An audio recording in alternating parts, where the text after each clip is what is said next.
My internet connection looks bad. Are you on the right one? That's not a good sign. I have 1 dot. That's not good. Oh shit, my internet looks really bad. Are you on the right one though? Remember, there's 2. My internet looks fucked up. Hey, should I be on Oceanfront or Spectrum Setup 28? Spectrum Can you Setup hear me? 28. Yeah. Oh, really? Man, my Yes. internet's bad. Bam, we're live. Do I look chunky? Yeah. If the greatest news source on the internet today, my internet's fucked up. Good morning, Anomaly. Hey, how are you? Good morning, dude. Can you believe it? Can you believe it? Hey, seriously, can you hear me? Anomaly, can you hear me, or is my connection all jacked up? I can hear you good. Nah, and it just got clearer too, so looks good. Do I look good? Do I look like I'm 25 or do I look like I'm 50? 23. You look 23. Oh, good. Yeah, this connection's dope. Unless you want to look 25, whatever, you know. Hey, first off, as I walked by my wife, she said to tell DREAMRARE what's up. Oh, thank you. Tell her I said hi. 380 guests. She's never said that about a single guest. Yeah. You picked a winner then. She's got good taste in news. No, I'm just kidding. I appreciate it. When she met me, I had long hair. I'm tripping. You are the most reliable. There's some amazing people that we have access to today.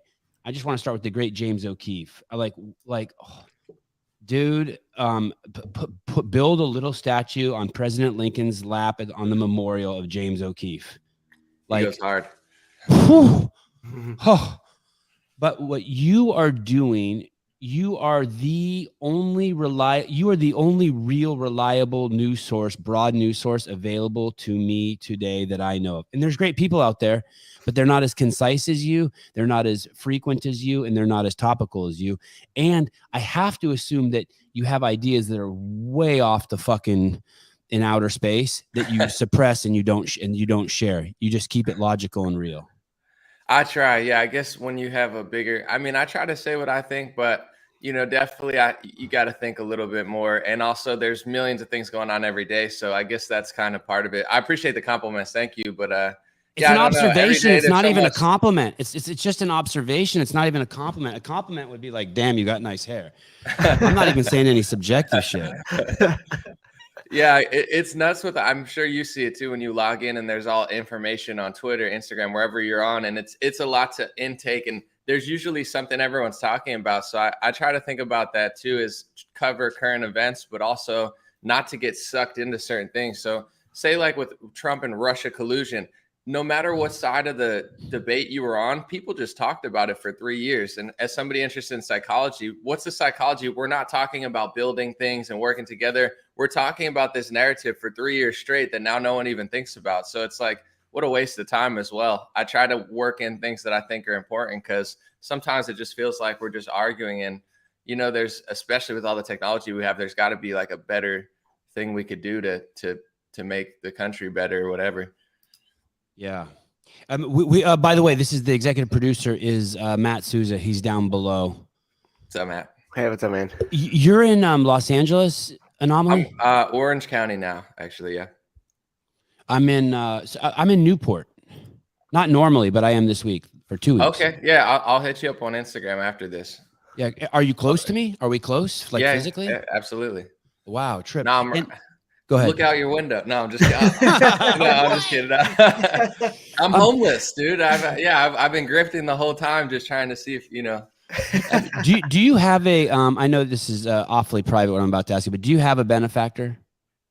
Like somebody like giving money or something? Yeah, like if I was a big baller liberal and for the last 3 years I saw what happened to my party, I would be like, oh fuck, I'm jumping ship and I'm using this. I'm gonna back this dude with some fat. Yeah, fat not at all. No, I have a Patreon account.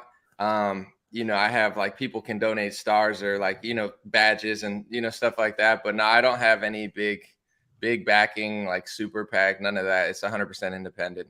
It's great. How could you not? I don't know. I mean, I know there are people in positions that are like, hey, I like your stuff, but No one's reached out. I don't really go to like donor meetings. I don't consider myself in politics. I just kind of talk about it. So maybe if you want that type of money, there's a different game you got to play. And I don't know. There's got to be some benevolent dude out there who would just be like, hey, this guy's the real deal. Right. And I'm just going to cut him a check for 10 grand a month. And just, you don't have one of those. No, I wish. Definitely people have like donated on Patreon and said, hey, like, I like what you're doing, but there's 10 grand a month from somebody just to talk. Nah. I mean, at the same time, it's not just talking what you're doing. If they would want to control me or if they would just, I guess if they just said, hey, I like what you do and did it through like normal ways, I for sure would be grateful. But no one's done that.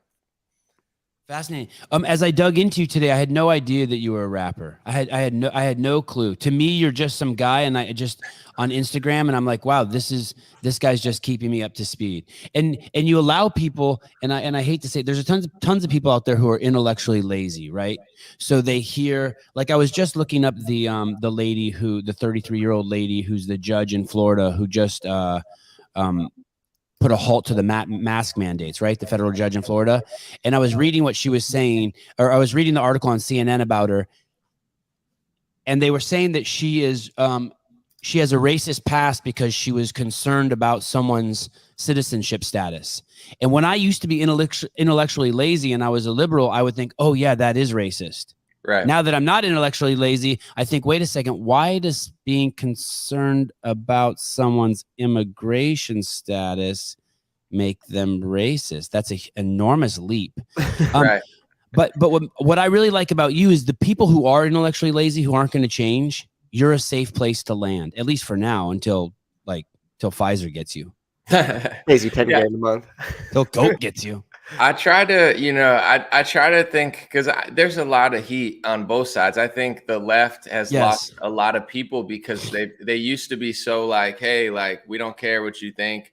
Now it's almost like we absolutely care what you think, and you better line up exactly with us, and it's creepy. But even on the right, there's a lot of people that are just nasty sometimes, where I'm always thinking to myself, I mean, if someone's like breaking into your house, then yeah, you got to do what you got to do. But when you're talking about politics, if you're trying to actually get through to people, you have to have compassion. And the irony is, or I don't know if this is ironic, but some people were just left wing a year or two ago, but then now they're like treating people like garbage, I guess, like as if they never know what it was like to be 21 or how they felt a few years ago. So I always try to think about it somewhat rationally as like, first of all, how can I prove my point? And I'm not one of these people, I'm sure you see, like, I don't just like ramble and say things that I'm not really quite sure. I guess I do ramble a lot, but I'm trying to make an argument of like, here's where I'm getting the information. Here's why I think what I think. And then show it to make it as clear as possible, because I guess that's what I would want to see when I watch somebody who says, they say something, I go right to Google, not that I completely trust it, but I'm looking for like, where did they find this? And, trying to find both sides of that argument. So instead of making people go search for that, if they are, curious, I try to put it all on the screen and just make it as easy as possible. And also, I guess, I'm not like a nasty person. So as far as, people being wrong about stuff, as long as they're not like psycho and angry about it, like unfortunately a lot of journalists today, it is what it is to me. I don't really care that much. I don't know what a lot of people like to call it critical thinking. I was referencing as intellectually lazy. But the good thing about Google is this. They'll say there were 12 people on the bus and 37 people were killed on the bus. And then you can be like, wait, if you can think, you'll be like, wait a second, that math doesn't make sense. How did 37 people die on the bus if there were 12 on the bus? And that's the same thing. That's finally one of the reasons why I jumped off one of the things that finally got me to jump off of being a liberal was the constant attacks of Trump. And then I would search them and I couldn't find them. So like the racism towards Mexicans, or specifically about crossing the border, or the January 6th riots. I went back and I used all liberal sources. I used all CNN, ABC News, and I go back and I read the transcripts and I'm like, where is he inciting violence?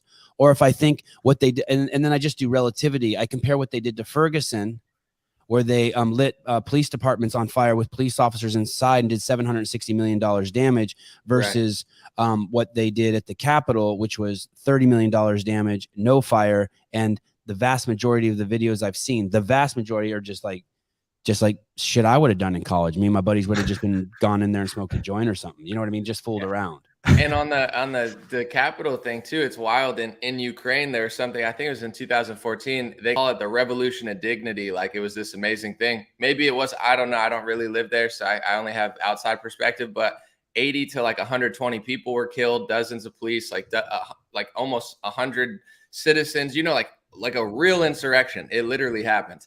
And the media likes that, you know. So it's like, it's just the hypocrisy that they're always doing. There's this journalist now, I won't name her because she'll probably cry and say it's hate speech or something, but she's saying she's depressed and suicidal, which is terrible. And I feel horrible for her. Is this the Washington Post one? Yeah. And then she's going and like doxing some lady for running a Twitter account. So just like the hypocrisy of being like, I don't want this to happen to me, but then I'm going to do it to somebody else. And then I'm going to act shocked that it happened to me. Like it's not even politics anymore. It's just like basic humanity. And it's, these people have no like self-awareness and self-accountability to the point where it's almost like funny at this point and fascinating that it's like, you know, it's like this friend that of course you're going to be depressed because you're bat-ass crazy, you know, and you have zero self-awareness. It's wild. You come home, you think your wife's out of town, you come home with your mistress and your wife's banging some dude on the couch and you get mad at her. But you got your mistress, your arm around your mistress. It's like, what are you doing? Yeah. Wait, what? Hey, what is the definition of doxing? What is that? I guess it could be construed by different people, but really putting someone's private information to the public. So some would consider it posting someone's address. You know, some would consider it posting their full name, like if they're an anonymous account, just putting them on blast where now people can search. Yeah, so either posting someone's address or posting their like full information, that it may be work information, like, hey, this is this person, she works there, when they run an anonymous account or they're not trying to have their private information to the public. What about big picture stuff? I voted for Obama, but there was something he did one time, and I wasn't a huge fan of police, but there was something he did. I can't remember the exact words, but he did something once that basically, I hear an echo. Does anyone have a YouTube open? I don't hear it, but I could turn my volume down a little. I don't think it's you. He said something bad about police that kind of like turned the whole country against police. And then a week or two later, 2 police officers were killed in Texas while sitting in their car. Is that a form of doxing, or does it have to be really specific? It has to be specific, and okay. I guess, you know, it's a fine line because on one hand, you know, I now you found out I'm a hip hop artist. You know, I was like NWA, singing "fuck the police." Is that doxing? Yeah, exactly. There's been an anti-cop rhetoric in culture, and then it made its way into politics because that's kind of how it works. You know, politicians, they don't want to lose the, you know, I'm not gonna say white vote, but I guess like 80s, 90s, you know, like adult vote. But now the kids are the adults, and they think F the police. So now those F the police kids growing up on that culture, you know, are politicians. So, but yeah, I wouldn't say that's doxing. I guess you could say that's like inciting, but that's a slippery slope too, because then they could say anything you say or Trump says or anybody, you know, your opinion about something, and then someone does something crazy, they could pit it on you. So yeah, there's the word. You could read it. Man, it is that is some pretty slimy shit to give someone's address. What would be your intention? What would be my intention for giving Anomaly's address? Right. Yeah. So that people send him gifts? To cause harm. No, there's another thing called swatting, which is also super messed up. You know, it happens to a lot of people online that do like controversial stuff, but it's when you like call the SWAT team and say that there's some sort of threat at your house. So they pull up with guns, like as if there's some sort of murder going on, but there's not, which that's crazy illegal. I mean, I think doxing can be illegal as well, but like that, you know, people could get really hurt in that. So these are definitely forms of, you know, just the evils of, I guess, anything where people take it so far and they want to, you know, hurt people or, you know, put them on blast. Did you see there was I think she was some sort of medical professional, Asian lady. I had a link to it, and what's funny is Anna Wen, maybe from CNN. No, she's a medical professional, and she gave someone this is recently on her badge. She had her pronouns, and one of the people she was giving a shot to made fun of her, like, "Oh, you're she her. Thanks for letting me know." And so she tweeted that she purposely pricked him in the wrong spot and missed the vein. Have you seen that? No, but is that true? That She sucks. tweeted it, dude. She tweeted it. Could she go to jail for that though? I mean, she tweeted that. Well, and you know what? I think maybe she's Malpractice. whatever they're called when they're baby doctors, when they're doing their internship. okay. I would think you could almost get sued for that and go to, I mean, that's like For purposely sure. trying to hurt somebody. I don't know. I mean, especially with those type of injuries, some of them are not from just the product, but it's just the placement. You know, I know people that have their arm paralyzed from a shot because, you know, maybe it was, you know, they might have got the wrong spot or something. Like it's a pretty evil thing to do. That's like, I messed up the surgery because he voted for Trump or something. You're like, you're going to jail. The irony is that she wears that badge to not hurt people's feelings, supposedly, to make them feel welcome. But when someone doesn't toe her line, she hurts them. It's fascinating. Yeah, I mean, these people are clearly like hypocritical, and you know, with all that stuff, I bring up Freddie Mercury because I think of him as like a super talent when it comes to music. But it's like if he just stood in downtown Los Angeles and was like screaming, "I'm gay, I'm gay, I'm gay," nobody would have liked him, you know, because it's just like annoying.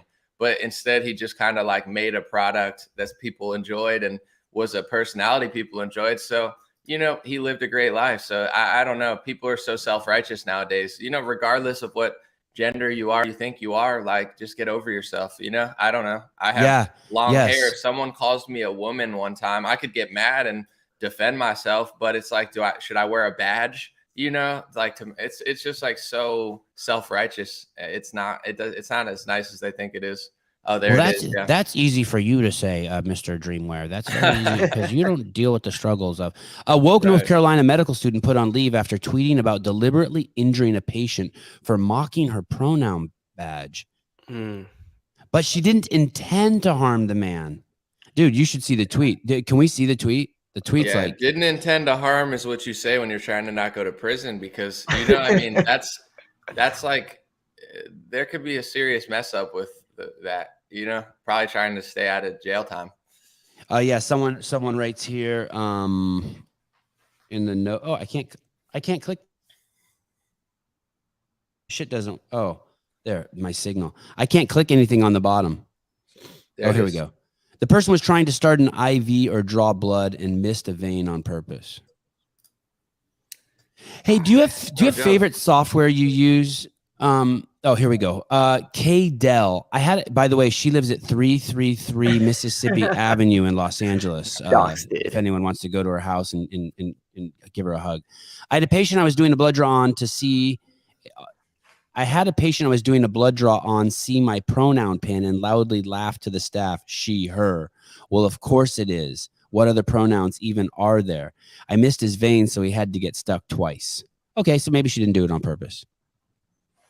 Yeah, I don't know. It's definitely... We don't want to read into anything. Maybe she did it because he was black. Let's leave some doors open. I don't. Yeah, they're being filled with such like rage and emotion. So being emotional, you know, even if you're like a warrior or something, like if you're a boxer, you can't be emotional. You'll lose. You have to be calm. You don't see boxers getting too angry because if you did, you lose. Same with any sport. You get a technical. So there's really no, especially in, I mean, the doctor field, you can't be. But I mean, these people, they feel so self-righteous. They hate. I mean, this is years ago, but I remember I went on a date with somebody in LA and, you know, I didn't really like her that much anyway, so it didn't matter. But, you know, I think she asked me about Trump and I said, you know, I think the media is exaggerating about him. And I think he's not as bad as they're saying. That's all I said. And she was like, I don't think this is going to work out. It wasn't anyway, but I'm like, this is crazy how intolerant. I didn't say I voted for him, which in my opinion, I have the right to, but I just said he's not as bad as the media said, which is pretty much just factual. They act like he's the return of, you know, Hitler like 1,000 times over. So that was enough to like, I'm like, God forbid I actually told her the truth. Like she'd probably freak out and want to punch me or something. I don't know. That's the difference between men and women. Isn't it fascinating? Someone could tell you that they've worked on Hillary's campaign for the last 20 years and they love Hillary to death, and they believe that that all white people should have to do 75 years of slavery. But if she's got a good body, you'll keep dating her. You're like, well, I think there's a chance. You're like, right. Yeah, absolutely. Is that you on Insta right there still, though? Can I see your vagina? Right? I mean, and then Maybe you shouldn't mean it. Let's wait till after I have sex with her. Hey, that's a good for anyone listening. That explains men. We are more focused than you women. You are all scatterbrained. We are extremely focused and disciplined. We stay on target. Kind of get to where people are at, because like if they say they vote left, like I was talking to someone, and they, I just want to hear why they feel that way, and it's like even if I wasn't interested in them, and I didn't want to like hang out with them anymore or do anything, I wouldn't treat them like garbage. I don't know. Maybe I'm just what they pretend to be. I'm actually a nice person, but it's like they could literally be like, I voted Hillary, I'm this and that. I'm kind of like fascinated at this point, so I'm like, tell me more. I'm like, why do you feel this way? A lot of times, and I'm not trying to be rude, I'm not saying like everybody on the right's perfect, everyone on the left's mentally ill, but a lot of times you do see that they're like wildly depressed and wildly lost. And then especially like if they're younger, like in their 20s, I kind of feel bad, where I'm like, I'm not going to just make fun of this. I'm like, I feel bad that this girl's lost in LA, and is like depressed and doesn't have a good surrounding group. So I don't even like make fun of them. I low-key just feel really bad. Like, how can I help you? Do you need all the kids' parents? And once again, there's a lot of crazy kids on all over the political spectrum. But all the kids who have progressive parents end up being crazy kids. It is the source of anxiety and mental illness, because if you don't have boundaries for your kids, they will grow up extremely anxious.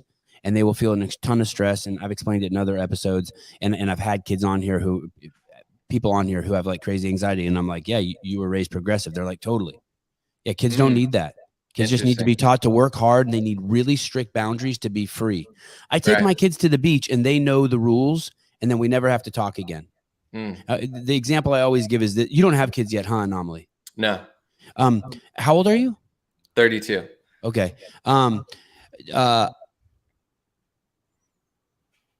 I see parents who let their kids touch their cell phone. And so then every day there's 20 minutes, 30 minutes, an hour of fighting over whether the kid can use my cell phone or not. My kids don't, their life isn't ruined by that. They know they can never touch my cell phone, so they're free from that. So instead of spending an hour every day, can I use your cell phone? Can I play a game on it? Can I listen to music? They don't have to. They already know they're free. They can be playing Frisbee on the beach because they don't have to worry about that desire. They have boundaries, so they're free. And a lot of parents don't have boundaries for their kids, and so their kids are mentally ill. I have a question for you, because I'm 32. I've heard it, because a lot of conservative people say, have children, have them young, have as many as you can. I get that. My parents divorced when they were like, I was 3 or 4. And my father always told me, because he got married extremely young. And he was like, when I was married to your mama, I wasn't really ready. He was like, think about how old you were then and what I was dealing with at the time. And I didn't have my stuff together. He was like, wait until you're 30. That was his advice to me, because he's like, wait till you have your stuff together. On one hand, I think kids are never a mistake, right? You have them, it's great. Even if it's like, it's a life, it's amazing. But I look at myself at like 25, 26, I would have been a horrible father. I had no resources, finances. I was in the middle of LA, not a place to raise a family when you have no money, especially. So now I'm at the place where I'm more settled, et cetera. Now I'm obviously like looking for someone I like, but I see some of these like Will Smith relationships where they just got a straight up Jezebel, and it's like, I'm sure he doesn't regret, his kids are pretty cool. But at the same time, I'm like, my gosh, that to me, that I'm like, or like Johnny Depp and Amber Heard, she's like punching him, he's like crying. I'm like, yeah, I'm so no drama that I can't even like. So when do you think's like a good time, or too early, too late? I'm just curious of your opinion. Do you have a girlfriend now? There's someone I'm seeing, but not, I guess not like not married or like hard dating. The thing, so I didn't have my first kid till I was 43, so that should make you happy. Okay, cool. And I'm 50 now, and I have 2 5-year-olds and a 7-year-old. And I'm a huge like workout freak. So even last night, I'm in Newport on vacation. Even yesterday, after drinking 2 Bloody Marys and 2 beers throughout the day, I at 10:30 at night, while I did research on my computer of DREAMRARE podcast and listen to your podcast, I sat in front of this computer and I grinded hard for 20 minutes. I did 100 burpees and 100 snatches with a 20-pound dumbbell, or no, 30-pound dumbbell, too heavy for me.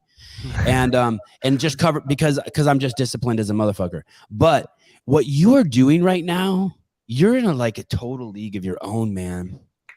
And I grinded in my 30s too. In my 30s, basically, this is going to sound, well, it doesn't matter.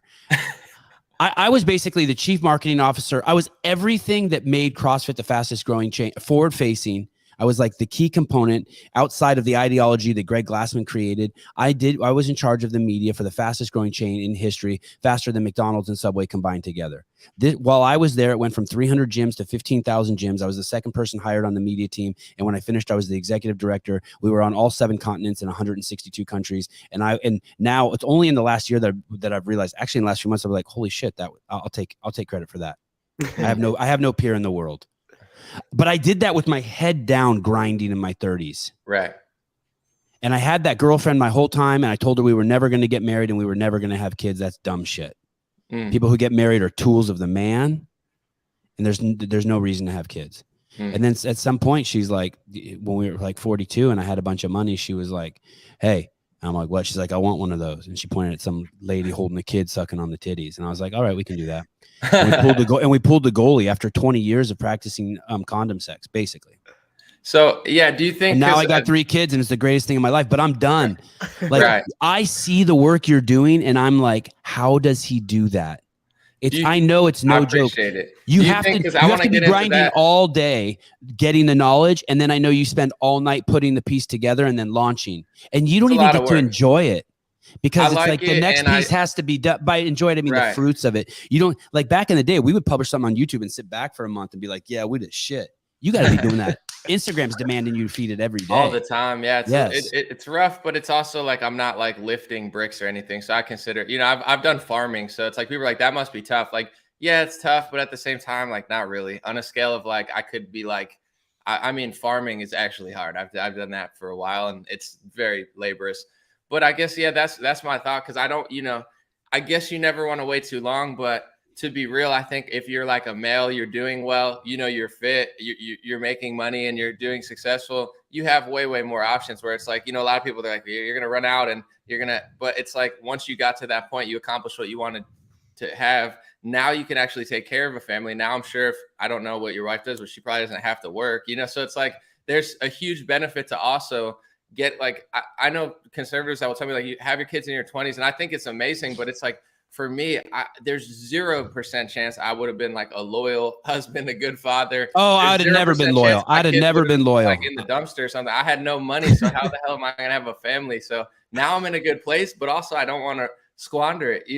And I'm not saying every woman would, but I see these Will Smith relationships, and it makes me laugh because I'm like, I could never even get to that point because I'm almost like selfish in a way where like 1/8 of that came my way, I would have been like, you got to go out the door because I built, you're not going to ruin my entire life in 5 minutes when I built this for 10 years. I can't believe some guys put up with that stuff.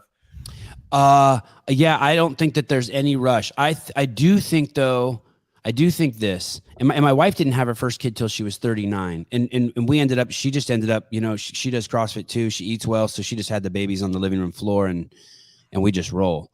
But I do think that my wife's since we've been together 20 years, she's seen it all, right? I mean, she's seen it all. And like, she accepts me for who I am. And that is kind of important. The woman who's going to get you, and this is a huge topic of 380 shows we've done in the last year. If you want to be with someone great like DREAMRARE, you don't know what it's like to be with the fastest man on the planet. You don't get to it's not normal. He's not normal. If you're a girl and you want a normal relationship, DREAMRARE is not for you. That's true. He's not because you're great. And great is not, there is no depiction anywhere in media of what it's like to be with a great man or a great woman. Right. You have yeah. I mean, it's just, it's a lot of sacrifice, but there's a lot of reward, Totally. I could You go should be on lucky that vacation you have a whenever I front row want, seat but to I don't. greatness. You should be lucky you have a front row seat to greatness. Sorry, what did you say? Appreciate it. Yeah, I'm gonna chop up that clip and I'm gonna just play it on my phone for any girl I ever see. You know what I'm saying? That's Just the like alarm to wake up to now. just letting you know they'll run away real fast. Like, what a douchebag! Oh my gosh. I never stayed in one place for more than 5 days for like 3 years. I was always traveling, always had my camera, always editing. You always have to be working out. No, I would come home from being in Africa, working all day, then going to dinner somewhere, getting drunk off some fucking local illegal alcohol, and then still do 100 burpees in my room. Like there is no quitting us. Right. So is it good to do burpees after you drink? I don't know, because sometimes Yes, I don't yes, drink that always. much, You should but, always do burpees. Sometimes you're feeling hyped up off the alcohol, but I'm always like, I don't Do know the if it's burpees. time to go to the gym right now. It's a little rough halfway through. 10, if no matter how fucked up you are, you got the triple COVID, Omicron, and your 6 shots of Bacardi deep. You just set a timer and you do 10 burpees on the minute for 10 minutes, take a hot shower and go to bed. You feel like a king. Everyone knows. I do like doing burpees or like on the beach and stuff. I like a good nature workout, you know? Yeah.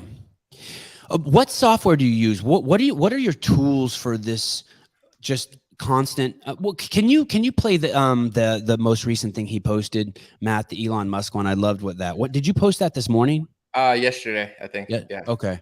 I woke up to that this morning. It was the first thing I hit. By the way, something I do to support DREAMRARE. I repost every time he comes into my feed. I repost. Thank you. have an appreciate obligation to repost O'Keefe and Anomaly. You have an obligation. By the Don't way, be a I pussy. don't spend If you're any not ad shadow- revenue, so that's Say all. that again? I appreciate it. That's all how it spreads is like through word of mouth. So I appreciate that. If you're I'm starting to think that if you're not shadow banned, you're either fucking intellectually lazy or you're a bitch. I'm seriously, I thought of that when I was going through your pieces. If you are not shadow banned, you are on the wrong side of history. It's becoming so obvious. And to all my friends out there who are famous and rich and you're not shadow banned, like fuck off. My threshold for you Post is an unpopular opinion. Man up. Get called a racist, nut. yeah, serious. Get called a homophobe a few times. Come on. Yes. All the cool kids are doing it. Yes. Is this the clip? Yeah, this is it. This is good. I like this. Okay. This is the one with the banana. Yeah. Yeah, let me tell you something. It takes a fucking man-child to eat a banana in public. Here we go. Elon Musk responded to the Netflix stock dropping by saying the woke mind virus is making Netflix unwatchable. Someone followed up with woke mind virus is the biggest threat to the civilization. Elon Musk said, yes. Now, I don't care what you think about Elon Musk, but you have to admit it's pretty funny that perhaps one of the only cool people left in left-wing culture considers left-wing ideology the biggest threat to civilization. Let me know what you think. Also, aren't bananas pretty cool? It's got like a protective layer. They just grow. It's crazy. So Elon Musk responded to the I was eating a banana like as I was filming, and I just thought like I didn't even like play. I was just like, oh, it'd be kind of funny if I just ate it on camera, because sometimes I'm drinking my coffee. So I was like, oh, let me just see how this works. Ever since I've been a young man, if I see anyone eating a banana in public, the 13-year-old boy in me wants to snap a picture of it. I know, and I was thinking it's the dick in the mouth metaphor. You know, like, oh, eating a banana, dude. You know what that I'm looks looking like? for a woman. I swear. Well, the people do this to me with a drink. So like, you know, I don't drink that much, and I like beer. I'll take a shot. It depends who I'm with, where I'm at. Like if it's St. Patty's Day, I'm trying to really turn up, or I'm just like at a thing. But you know, if I'm just sitting at dinner and I want a drink or two, a lot of times I look for the drink with ingredients that I like and that I consider like somewhat healthy. And a lot of time it's like fruit, agave, and like people are, oh, that's a girly drink, and I'm like, since when did girls get fruits? You know, I don't know. Like, why is that a girl? I can't eat an apple or something. So I'm not picking it because of the color. It's like pink. It's just like watermelon. These are things rather than like soda. You know, I'm not trying to drink like Diet Coke and Jameson. Yeah. I'm trying Those to drink people aren't like, biologists. What do they know? yeah, well, exactly. Hey, tomorrow cut a papaya in half. How can they know what drink to drink? Tomorrow cut a papaya in half and start your show like this. Well, then you're kind of asking for it, but it's also kind of funny. You know, as long as you're man enough to not care about the consequences, like eating a papaya like that in public is just like entertaining. And then people are like, what's that? Like on the park bench? You're like, okay. So what software are you using? Are you using Adobe Premiere? Do you work in your cell phone? How is this content for the creative side of you? What are your tools? Yeah, so for the longest time, all I used was to film, and still most of my videos are filmed this way, but just my cell phone. I think I have an iPhone X, and I just use the cell phone and then upload it. And then, but I'll use a microphone. I have a blue microphone. So it's just like a USB one. It's pretty easy. So I'd use the mic and the cell phone, and it would look pretty good. I recently got a Logitech Brio, I guess webcam. I wouldn't buy it again because it just seems like since I got it, my computer's been freezing. It's never froze. It's weird. Sometimes it like glitches and stuff. So, it'll like pulse. So I wouldn't buy it again. It said it was like the only 4K camera. Do you use like a webcam? Because I got to get a different one. This one kind of is glitchy. I know. Well, right now I'm with my traveling setup. Okay. So I got this. I have the newest Mac Pro, which is, I mean, it's crazy expensive. It's like $7,000 fully loaded, but it's nuts. Okay. It's nuts. And then I have the Roadcaster, so I can take live calls. Oh, cool. And so I usually do this when I'm lazy. I do a live call-in show. Oh, that's cool. And then I just like post stuff and then I talk about stuff that you posted. So I steal your shit to do my live YouTube show. It's funny when I see people, especially with information. Like one time somebody hit me up and they said, this person's running around saying you stole his thing, like his idea for this. And I'm thinking to myself, like, I make so many videos, I don't even know what he's talking about. But there are times where like I'll take, like a video of Lori Lightfoot from Chicago, or one time there was this thing that someone had I couldn't post because there was music in it, and it wrote like that would have like flagged my video. So I had to like recreate it. But to me, it's like I'm giving information and stuff. I'm like, I want people to take it. I don't even care if I get credit. It's like I don't dictate these ideas or thoughts, or it's like everybody's talking about the same stuff anyway. So I just thought it was funny. Someone was trying to like gatekeep it. So even if someone was like, hey, I'm like, that's why I'm saying it. It's not. I'm hoping that people just act semi-normally and stop stealing my tax money so much and locking me in my house and putting masks on my face. That's kind of the goal. So, yeah, I don't care. For your safety, though. Remember. For my safety, yeah. I mean, So you use your iPhone and you use a professional mic and obviously audio is crazy important. But what about all the green screen shit you do or the stuff you have coming up on the screen? There's no what editing Final software? Cut. It's all Final Cut. Wow. Okay. And by the way, also Final Cut just did an update, and now there's like one thing I do with transitions, like a fade in, fade out. It's broken now, so it's like I don't know. Like this might just be like a random mistake, but I want to hear your side on the technology. Like I almost feel like, and I felt that this was coming, and I'm blaming woke culture for it. But say like on your phone, there used to be autocorrect. I remember like 15 years ago when I was in high school. It was perfect. Like I would just start typing something and it would know my words before I knew my words. And it was smooth and it was quick and it was amazing. Now autocorrect is wrong every single time. They're like Kentucky. And I'm like, I never even typed Kentucky. And I'm talking like ketchup. So it's like, it's getting worse. And this is like, it is getting worse. And now I can't even use it. So I almost feel like, I don't know if this is why, but it's like, they're so worried about their pronouns and stuff that the tech side of certain things and like the workability, like Google, YouTube, they're making it like crappier, than it used to be almost. So Final Cut is great, but it doesn't work for me anymore. But that's what I use to do my transitions. When the very first day Final Cut Pro came out, this was in like 2000, I don't know, something one. I bought Final Cut. I was homeless at the time. And I bought with every cent I had. I think maybe I used my girlfriend's credit card at the time. I bought Final Cut Pro and the computer laptop it runs on. I couldn't believe. And up until then, I'd always wanted to edit, but you had to go like to a building at a public access studio, and there's where all those fucking weirdos are, right? and you had to use that shit. So for like 5 years, I used Final Cut Pro 7, 12 hours a day. Like I just lived in a car with it plugged into a cigarette lighter and I just made content. This is before YouTube. I'd have to play it on public access. And then they switched to Final Cut Pro 10. And just imagine, it ruined me. I basically stopped editing because I could edit so fast on Final Cut Pro 7. It was the only thing I used. And then Final Cut 10 came and it was nothing like Final Cut 7. Nothing. Right. The whole platform fucking changed. It was crazy.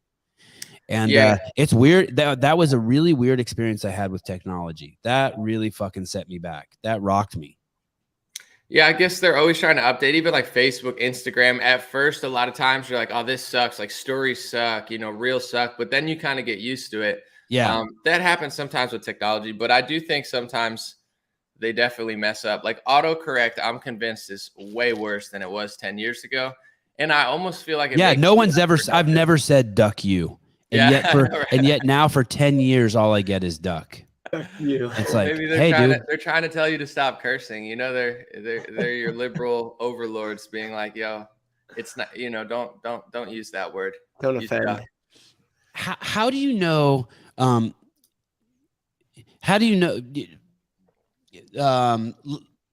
to not step over the boundaries? Do you not wait until you have like some sort of definitive proof? Like the thing when the vaccine first came out, how did you treat like the thing where the quarter stuck to people's arms? How does someone like you treat that? Right. I feel like your news is so reliable, but Right. that gets so much bad press that even if it were true, it might fuck with you. Like you're like, I don't know if I should do that. Right. I guess when I'm skeptical of anything, but I guess my first thing is this, and this was always when I started. I'm even more careful now because of fact checkers. It's almost made me like better at what I do because they're such psychopaths and they lie all the time. But I don't like fake news. I'm not looking for some random lie. I don't care if it's Fox or CNN. So I want to be accurate. So that's always what I'm thinking. Is like, if I know something, I'm going to say it. If I don't, I don't. If I can't, I'll tell you when it's my opinion. I'll tell you what it's based on, but I don't want to just like run. I'm not that type of person. So with the quarter thing, here's my first thought. I never posted about it, but I was like, to do an experiment, there's a way that you have to do it. So, you have to get what would be like a control group, which is what nobody was doing that was posting that stuff, and find out, okay, if a quarter's sticking to somebody's arm that's vaccinated, that's interesting. But like, I don't know enough about magnetic of humans and stuff. Does it stick to somebody's arm that isn't vaccinated? And what I found was I knew somebody, that posted she wasn't vaccinated and she had like metal stick to her chest. So that would be, if I was to post about it, I wasn't interested, but I would have to do the research. Maybe humans are magnetic in some form because I see non-vaccinated people having stuff stuck to them. Was this a phenomenon 5 years ago before the vaccine even came out? So this is what I would go through just in order to even think about posting that, because that's really like a real experiment. That would be like me, drinking water, something happening, be like, well, just I drank the water, so that's what happened. That's not a real experiment. So, that was my first take. And then I started seeing people doing stuff like that and being like, oh, wow, it does stick to me. Oh, maybe that's because they're vaccinated and it's coming out. And I'm like, go back 4 years before this vaccine was even out and try to find videos of, if that's something that some people, for whatever reason, things stick to them. I'm not really sure. It's kind of like when you rub, a balloon sticks to your head. Like there's friction. There are weird things in science that people don't understand. So that's where my mindset. I would repost those people's things in my story, and people would be like, "Hey, you're spreading false information." I'd be like, "Yo, I'm just reposting what someone like. I'm not trying to be like this spot of all truth and news. I'm just reporting on what someone else is reporting. This is just an idea. Right. I don't know if I believe it either. Like, feel free to chime in." But people would just right away attack me. The same thing with the microchips. That was like a big thing too. Do you remember all those pictures of like those little tiny Hitachi microchips that fit inside of a needle? Did you ever see those pictures going around Instagram? I heard people talking about speculating that was what they were doing, but I don't know that I've ever seen the picture of it. And so you keep all that stuff at bay and if you did want to look into it, you would thoroughly investigate it. That would be it. Yeah, just you would need to like take investigate it someone's poop yourself and be like, "Hey, are there any microchips in there?" Yeah, I would have like with the quarter. That's what I was thinking. It's like I would have to do a full scale, and it's not that I wouldn't post it, but I would want to like be sure about what I was talking about. Same with like the microchip, because now you even there's this documentary that's out. I watched part of it because everybody's been talking about it, where they're trying to say that there's snake venom in the water. So now but people will just post this. So now I have to watch this documentary. I'm like, why are people saying this? But my point is this. Okay, there's some people that say it doesn't exist. There's some people that say it's coming from this, and now it's coming from that. It can't be all of these things at once. So, I guess people need to have the humility to know that they don't know and not get that triggered on either side of what people think. But it's like, I find that certain people that will like fall for certain things, it's like they're simultaneously saying multiple things that can't be true. I want to read that real quick. Someone said Anomaly's a sick rapper back in the day. I ball hard like a glass pupil. That's like from a song I wrote in like 2009. Get it? I ball hard like a glass pupil. Yeah, that's crazy. That's like a very old, like maybe 2009, 2010. Before people knew about my news analysis, before I did it, I was just freestyling in my car and in my house and doing some written raps. And I had a couple million views in like 2010 when I was 20. And there wasn't a lot of people on YouTube. So I was considered one of like the bigger YouTube rappers. And I always had like people interested like at record labels because it was getting pretty big. And they would always be like, don't talk about politics, even though I didn't really think I even talked about politics, but I guess I did. I was like rapping about conspiracy theories, I guess. And they would always tell me like, don't do that. And I never got it. They were like, do this. And now I get it though. It's like, oh, even back then it was kind of like that. Like, yeah, we might sign you, but like you have to change your topics, and now I get it. Cause I'm like, oh, like I didn't even know what liberal, I didn't know what these words meant because I didn't care about politics. But it was like, even back then it was kind of like they were semi-interested, but no label ever really wanted to work with me because I think, they realized that I was rapping about like bin Laden and like his like other name. And they're like, yeah, like that's not. And I was like, but didn't Eminem used to rap about that? But I guess not like that. So that, it was funny how they always put up the block, but I was stubborn. I had a lot of confidence. So I was like, I'm not going to do that. I'm going to talk, I'm going to talk about Ron Paul and, I don't want to be told what to say. I don't think of you as political. I mean, I definitely dive into it, but I try to come from like a more spiritual angle of it. Like the energy of like, say like Fox News, it's like, here's Geraldo Rivera. And then there's a lady and they just like yell at each other and they both just annoy me. And I'm just like, oh my gosh, it's just, it's like watching something that just ticks you off. I always hated that. So I was like, all right, I got to talk about stuff. But also as somebody that's into fitness, I try to work that into almost every conversation. Some people have told me I lost 100 pounds listening to you. I ate better. I'm not trying to preach to people, but it's like, I don't know. That's what's going to change your life more than any politician. So for sure. Amen. That into every combo. Yeah. I just think of you as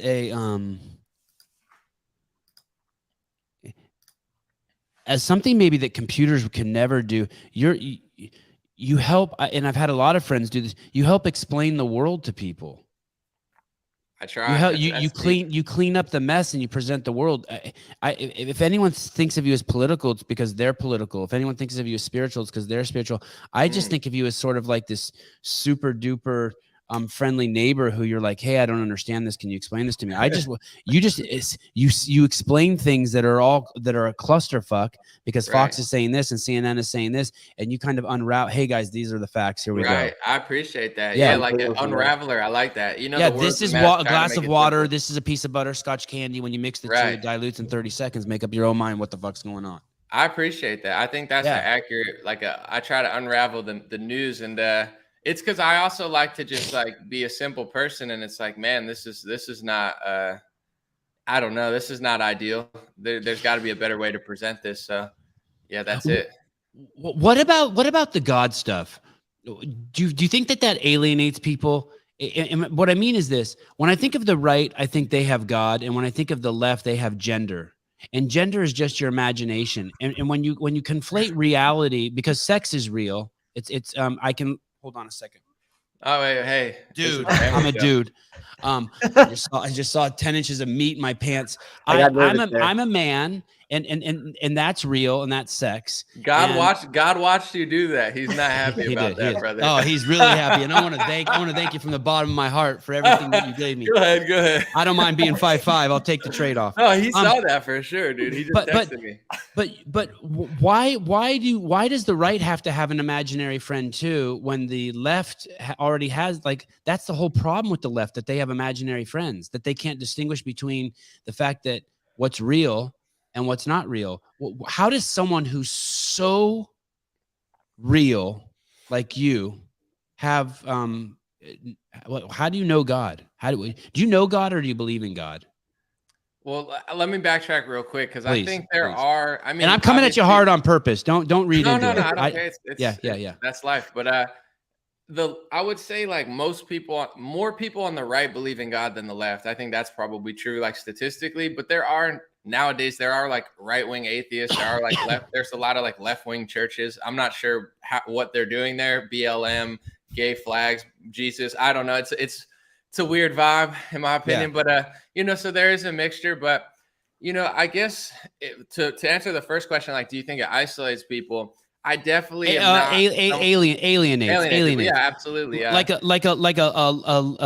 leftist, closed-minded, fucking agnostic douche like me wants to love you, and then I see your God bless shit. I'm like, yo, he got imaginary friends? I don't know. You seem to like me a lot anyway, so it's like I must be doing a good job. Where I think it's because I'm not like a preacher. Even when I say certain things, I always tell people I'm not trying to be like a preacher. I'm not even like a Christian preacher, but like a preacher, like telling people what to do sort of thing. I'm just like, I like to work out. I like to get outside. So I'm going to talk about it. But if you don't want to, that's fine. But don't put a vaccine in me and a mask on my face. So I think, because I'm not like just jamming it down people's throats, like even someone like you, I don't think it's isolated you at all because I'm not just overdoing it. I'll just wear a hat or yeah, I never hear you talk about it. I never hear you use the word evil either. I think evil's intellectually lazy idea. I guess what would you consider someone though that like thinks like, it's okay to steal and like rob women and like punch pregnant women in the stomach? Like what would you call that type of person? Like evil could be, a word to use. Yeah, that's how you make a living in California. Yeah. What are you talking about? Job, career, disco. Yeah, that's called Wednesday in Los Angeles for a crackhead. Let me. I hear you on that, and I think you've been very kind in choosing something that's not harsh either. You could have chosen way harsher shit, like talked about pedophilia and stuff, or the murder. But what about on the other side? That I think that the vast majority of people who think that they're doing good are actually doing evil. I think the vast majority. I think that's why self-awareness is important, right? Because anyone could say I'm good, you're evil. But that doesn't really matter. There's a lot of hypocrites in the church. There's a lot of, But they really do believe they're doing good. I think. Yeah. Does the left believe they're doing amazing things for the world? Does the church think? I think that's definitely like Hitler thought he was doing good by cleansing the Jews. They were dirty. Every criminal has. Sure. That's why self-awareness, right? Self-accountability, because you got to focus on what you're doing, or else you can be evil and be good. I want to say real quick, I had a great chat with like this Muslim guy, and he had me on his show. He has a big YouTube, and he was like, a lot of my Muslim supporters watch you. And I was like, really? That's awesome. He's like, yeah, they like you a lot. But he was talking and he liked my video. I made one and I said, why I think God is real. It's only 3 minutes long. I didn't get into super religion, but I said, growing up, I was an atheist. So I actually like rejected the church. I was reading Richard Dawkins. I went through an atheist phase. I went through an agnostic phase. I went through like a spiritual phase. I still consider myself spiritual, but I was like the universe, but it's like, if you look at these two theories as somebody that's skeptical, like you seem, smart, skeptical. It's like, okay, both of these, in my opinion, make just as little sense. It's like when the left will tell you, or when somebody that's atheist will tell you, and I was this person, so it's not like I'm not aware of it. It's like, that's not real. This is what happened. It's like, so does it make any more sense to say like, there is no God, so the Big Bang created everything? It's like, well, where did that come from? And if God is there, where did God come from? Right? Like, what put him there to create everything? So it's like this idea. I think that atheists will say like, well, nothing came from nothing. It doesn't really. At minimum, you could say it makes just as little sense as God. But I feel like the people that don't believe in it, they think it makes so much more sense. So nothing came from nothing. Like it doesn't really make more sense. Let me be super duper. Well, I don't know. Let me be as clear as I possibly can. I 100% believe in no thing. I believe that naming is the origin of all particular things, and that no thing does exist. That there is no thing.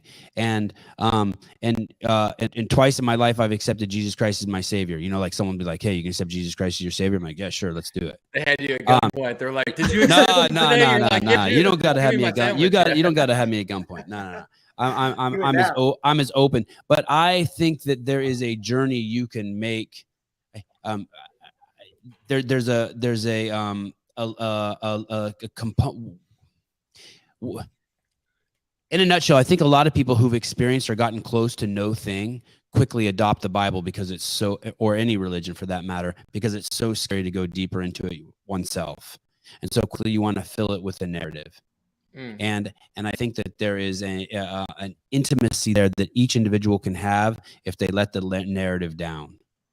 I like a lot. This was before I even really.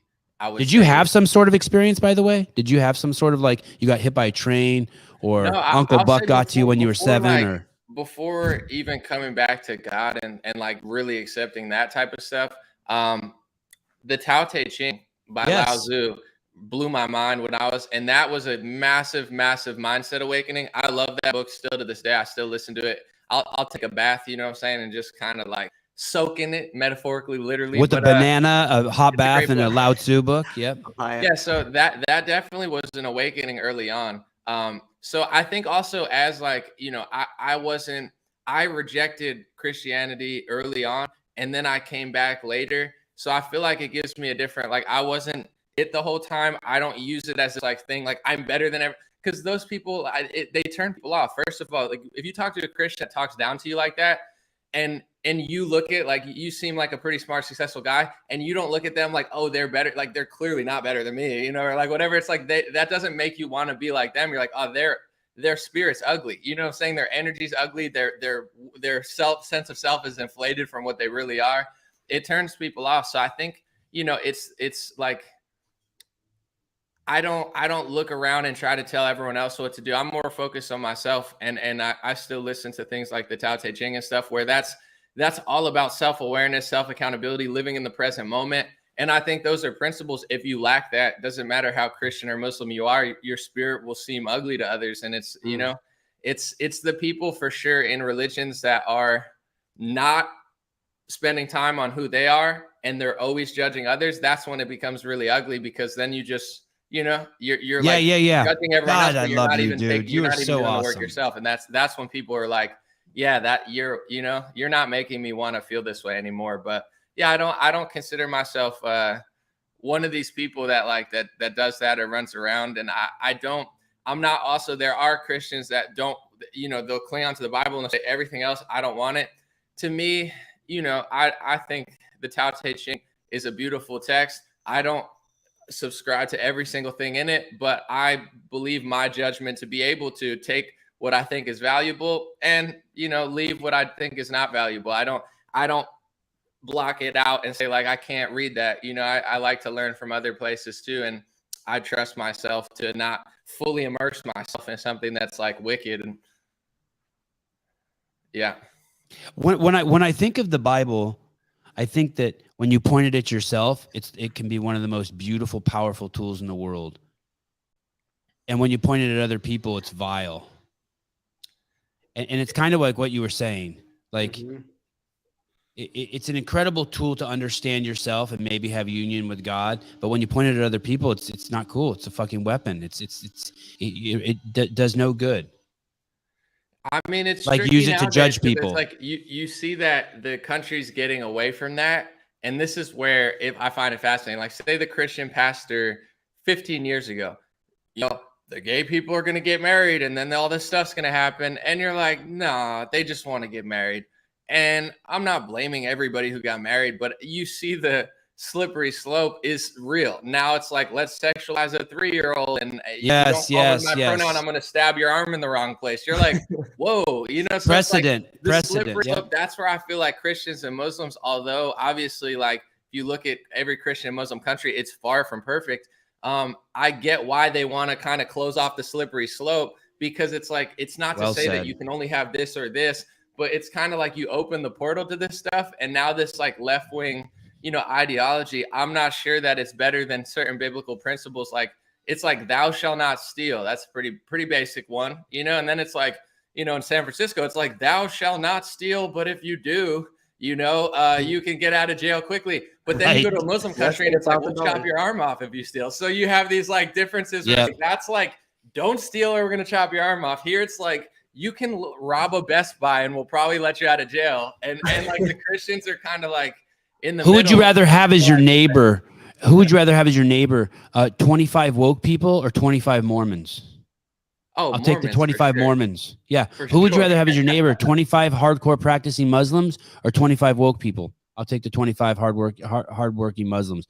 Who'd you rather have as your neighbor? 25 Christians or 25 woke people? And that's what's fascinating. And you know why you want the Muslims and the Christians and Mormons? Because there's not going to be crime. Your kid's bike's not going to get stolen. No one's coming. Your Muslim neighbors aren't driving around drunk, high on meth, and like Mr. Floyd did.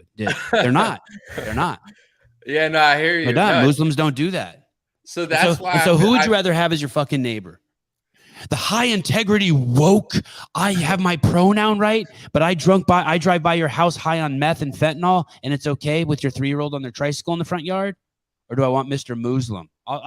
25 Muslims, please. Surround me by them. In Echo Park in LA, there's a nice lake that is not so nice anymore because they just let it go to shit. And the police were finally going to clean it up because there's like tents, trash, just like crazy people everywhere. And the left wingers, the woke crowd, they go out and it's like they love the filth. Their activism is like, don't clean up our park. Where it's like you go to certain places in Orange County or you go to like pretty much most of the country that's not major cities, and parks are for children, not for like urinating, crackheads. But like they don't get that wild. Wow, dude, that's a t-shirt. They're like DREAMRARE. That's a t-shirt. Parks are for children. Not urinating crackheads. Not meth heads. I mean, that'll really trigger a leftist. So that's where I start to see religion coming into play too. And I think that can be attributed really to my, wanting to explore it further, was just seeing how real the slippery slope was and seeing how lost people got without those principles. So I think, even in America, there's texts written, although I think some of the founding fathers were like total degenerates. I don't know that they were like, I'm sure they were having like wild sex and stuff. People are like, they weren't really as Christian as people think, but there are so many parts of, writings from these people where they're trying to explain, these laws only work if people are moral. And this made me think even about law enforcement. Like now at this point, I support good law enforcement because there are bad people out there. However, would you rather be in a town of, a million, I guess it's a big town, a million moral people and 0 police, or a million immoral people and 1,000 police? So that kind of even shows you, yeah, police are important because people are bad. However, like if people just act right, I mean, you've traveled the country and this is what the left doesn't want to hear. And even certain racial activism don't want to hear. Yes, the police are not perfect and there's bad people in government, but like you got to act better. And if you can't act better, like a community is the net sum of the people in it. And the South Side of Chicago, I'm convinced you could give them a bajillion trillion dollars. You could send every rapper, Al Sharpton, Democrats, Republicans, you could send everybody in the world there. You're not making that better with just money. It's a mindset, it's a culture, and people got to act better than that. You don't have to be rich, but it's like you can't be acting like that. It's not normal, even for certain areas of poverty. Like you can't act that way. So that's where I kind of see now where it's like, nothing works, not this country, not the laws, not the police, unless people are somewhat moral. You have to have some sort of moral code, like thou shalt not steal. If you're young and you steal something by mistake, you learn your lesson. You're 35 years old and you're robbing a lady at gunpoint. I'm sorry, bro. You got to go to jail for a long time, maybe forever. I would be. What about a pregnant woman? What about a pregnant woman? What about putting a gun on a pregnant woman's stomach? At gunpoint, bro, you're done. That's a crime. To me, that's a wicked, evil act. Were you on drugs? Were you lost? I don't know, but you got to go, in my opinion. Founding fathers were banging slaves left and right. No high morals back then either. Yeah, I guess. I mean, it's like history. You could say that, like, I don't know, like Michael Jordan was like a gambling. Michael Jordan was not a great athlete. He was a gambler and a degenerate. It's like kind of true, but at the same time, he was also like a great human. So I find that about the founding fathers. I'm not one of these people that act like, no, they were absolutely, I think, like sexual degenerates. I feel like they were banging a lot of people. Like Ben Franklin was like a hoe, but at the same time, they weren't just like some dummies. Like they're basing their things off of like Greek and Thank you, Matt. Like the Tao Te Ching and like Aristotle, Marcus Aurelius. people act like this annoys me the most. I'm gonna just go on a little bit about it. It's like, Please. there's bad things in the past, but the people today that say, oh, the past is all evil, read Marcus Aurelius, read the Tao Te Ching, read scriptures from the founding fathers. These people were way smarter than Democrats and Republicans today. So you can't throw the baby out with the bathwater. Absolutely, there were sexual degenerates, but the people today that are like, oh, there's nothing. I mean, in my opinion, Tao Te Ching is more profound than anything communist China is doing. If they got back to those principles, China would be epic. But right now they're in a lockdown because they have no good morals. And same with Greek and Roman philosophers, way smarter than people today. So it's not, don't throw it all out and say it's all evil. There's some really profound stuff. And even reading like Frederick Douglass, saying black man from hundreds of years ago, he's smarter than anybody today, in my opinion. So something happened where I don't know that we got as smart as we think we got, because he was better spoken, better written, logic, wisdom. I don't see that even in, let's say, not just like a black liberal, but a black conservative on Fox News. I think these scriptures written by Frederick Douglass are more profound than, the bickering going on today. So we have fancier tools, but a crappier operating system. There's people today. Well, when you're talking about sexual degenerates, you just think of just like places like Pornhub or YouPorn or these places that we know are the largest, traffickers of web traffic in the world today. So it's hard to judge anyone in the past, but there's also an entire. I'll use stealing at first. There can't be stealing without ownership. And ownership isn't real. It's delusionary. It's something we agree. Your car, then? Yeah. I mean, you can say because we live in a society, where we've agreed upon ownership, but it's not real. I don't know.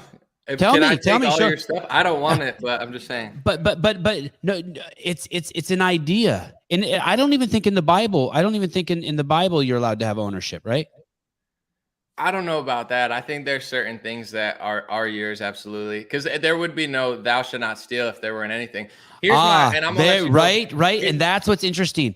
Thou shalt not steal. Stealing is an idea built on a delusion of ownership. Here's the thing, though. In this country, especially, we have private property. At this point, and I'm okay with that, by the way. I'm not saying that I'm against that. I'm totally for ownership, but it should be an agreed upon delusion the same way. But we shouldn't lie to ourselves. The same way red means stop. It doesn't really mean stop, but we agree on it so that we don't get in a car accident. Right? I guess the whole money system, you could the money system, like an agreed upon kind of fictitious thing. Yeah, this is where I'm interested because I hear what you're saying, but in this country at least, like if you have money in your bank account, no one can take it, but maybe the FBI or something. I don't know. There's probably some government agency that can freeze it or. IRS took money from me before. They gave it back, but they took like 15 grand from me once. It's crazy. I mean, it's straight from my B of A account. What happened? Or just they thought I can't remember, to be honest with you. I can't remember if I didn't pay or they thought I didn't pay. Something went wrong. Taxes? Yeah. And then but they ended up being wrong and I got the money back. But it was scary. It was like all my money. It's creepy. Yeah, they've frozen people's bank accounts over January 6th, and people that didn't, I don't even believe committed a crime there. Where that's like I mean, if you like broke into Pelosi's office, I don't think your bank account should get seized, but like. You're probably going to jail, dude. You know what I'm saying? Like, right. I would think I would go to jail. I wouldn't do that. I'm not dumb. But in general, like, you have certain stuff and in, American legislation, old one, I don't know what they're writing now, there's a lot of, say, amendments that put a little bit of space between you and the government. Like, you should be allowed to speak. You should be allowed to own a gun. You have the right to private property.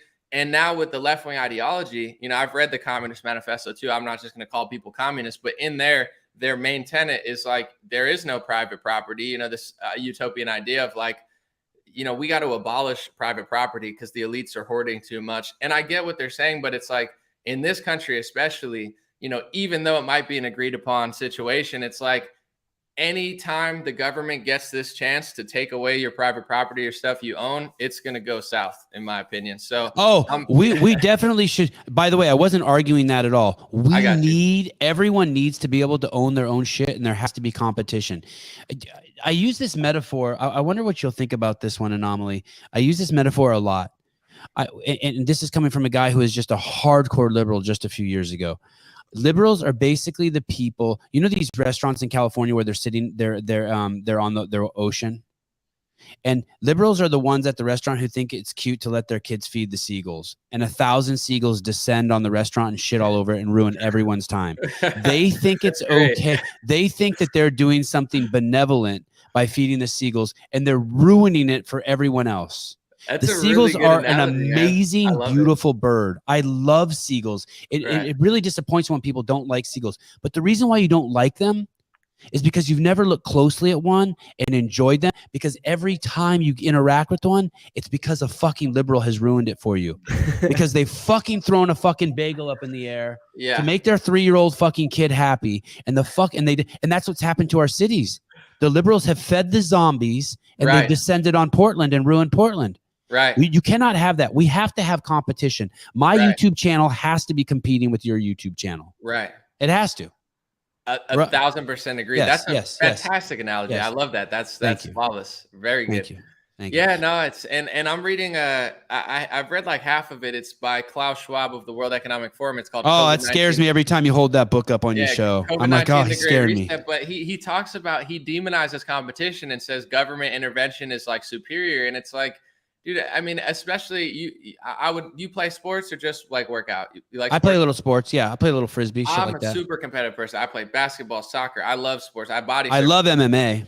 Yeah, it's great. It's just like the world. It's especially as somebody I play competitive soccer, basketball since I was like 5. This idea that you can breed greatness without competition is bananas. Like there's no innovation.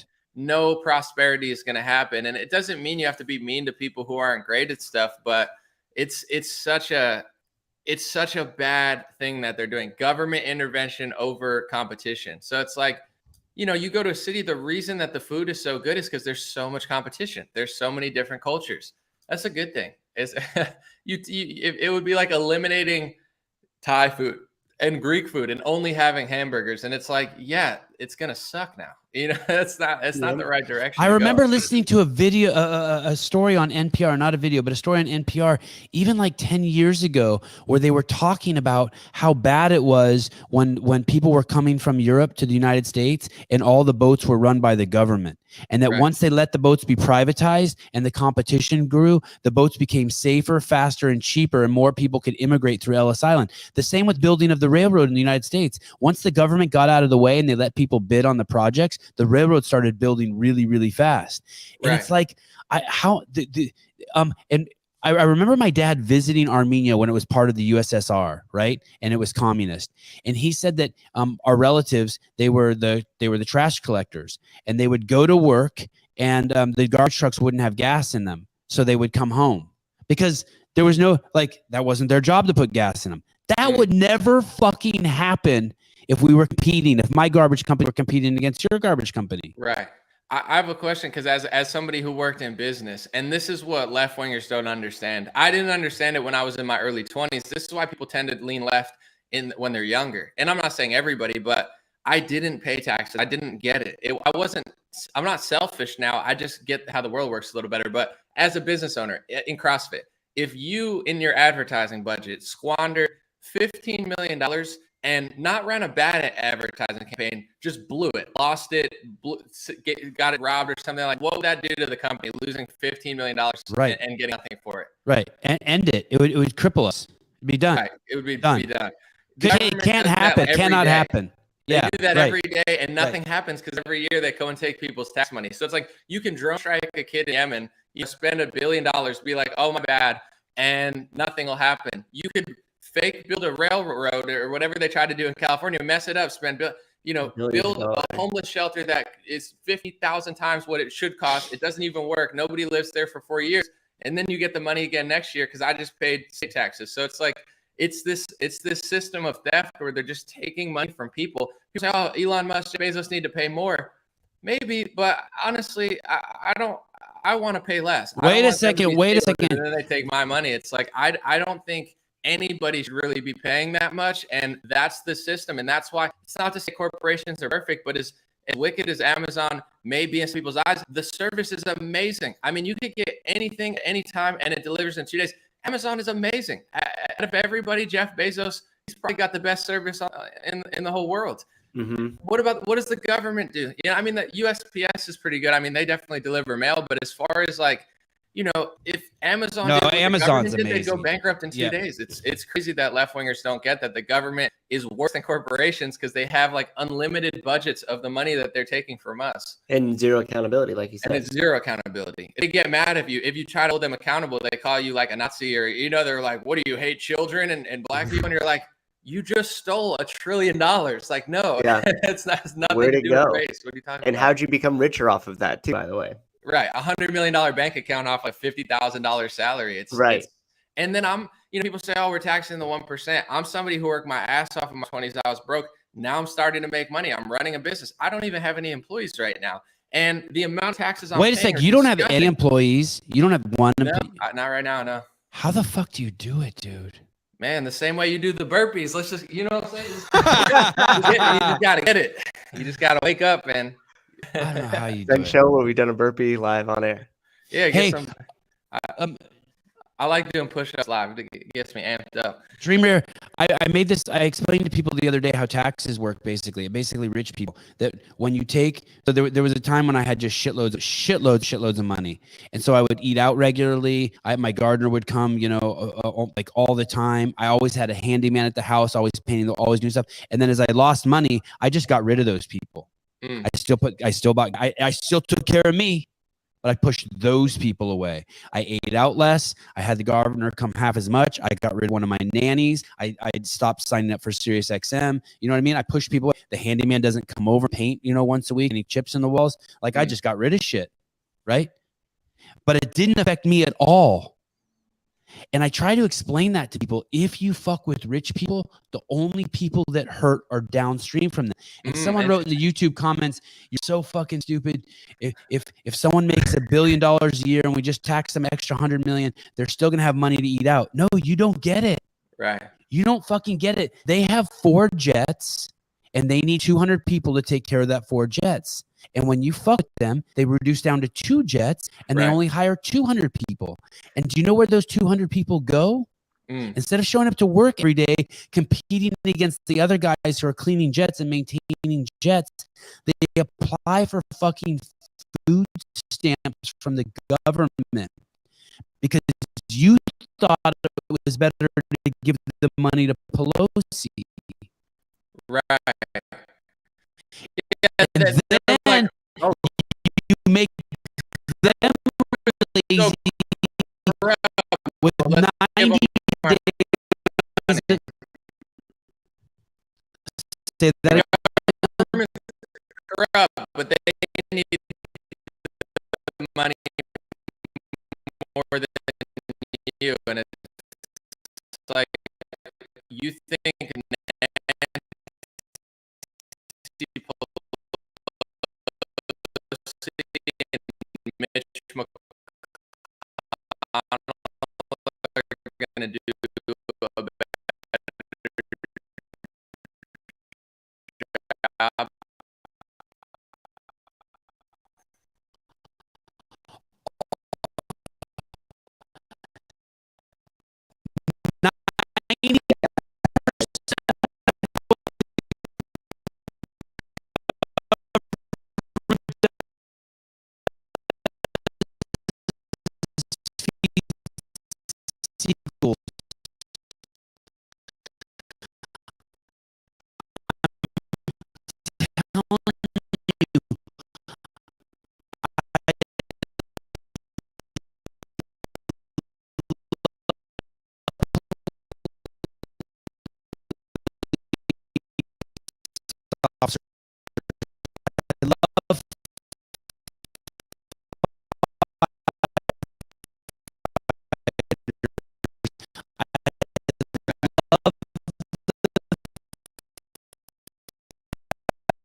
I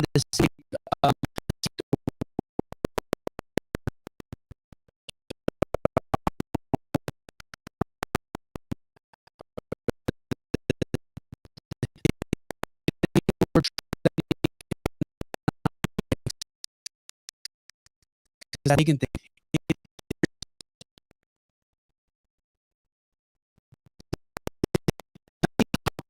this.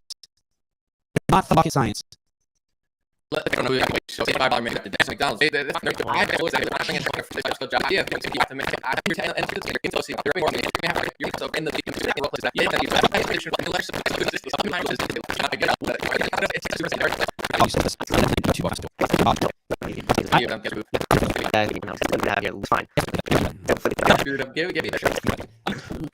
How do you do it? Anomaly?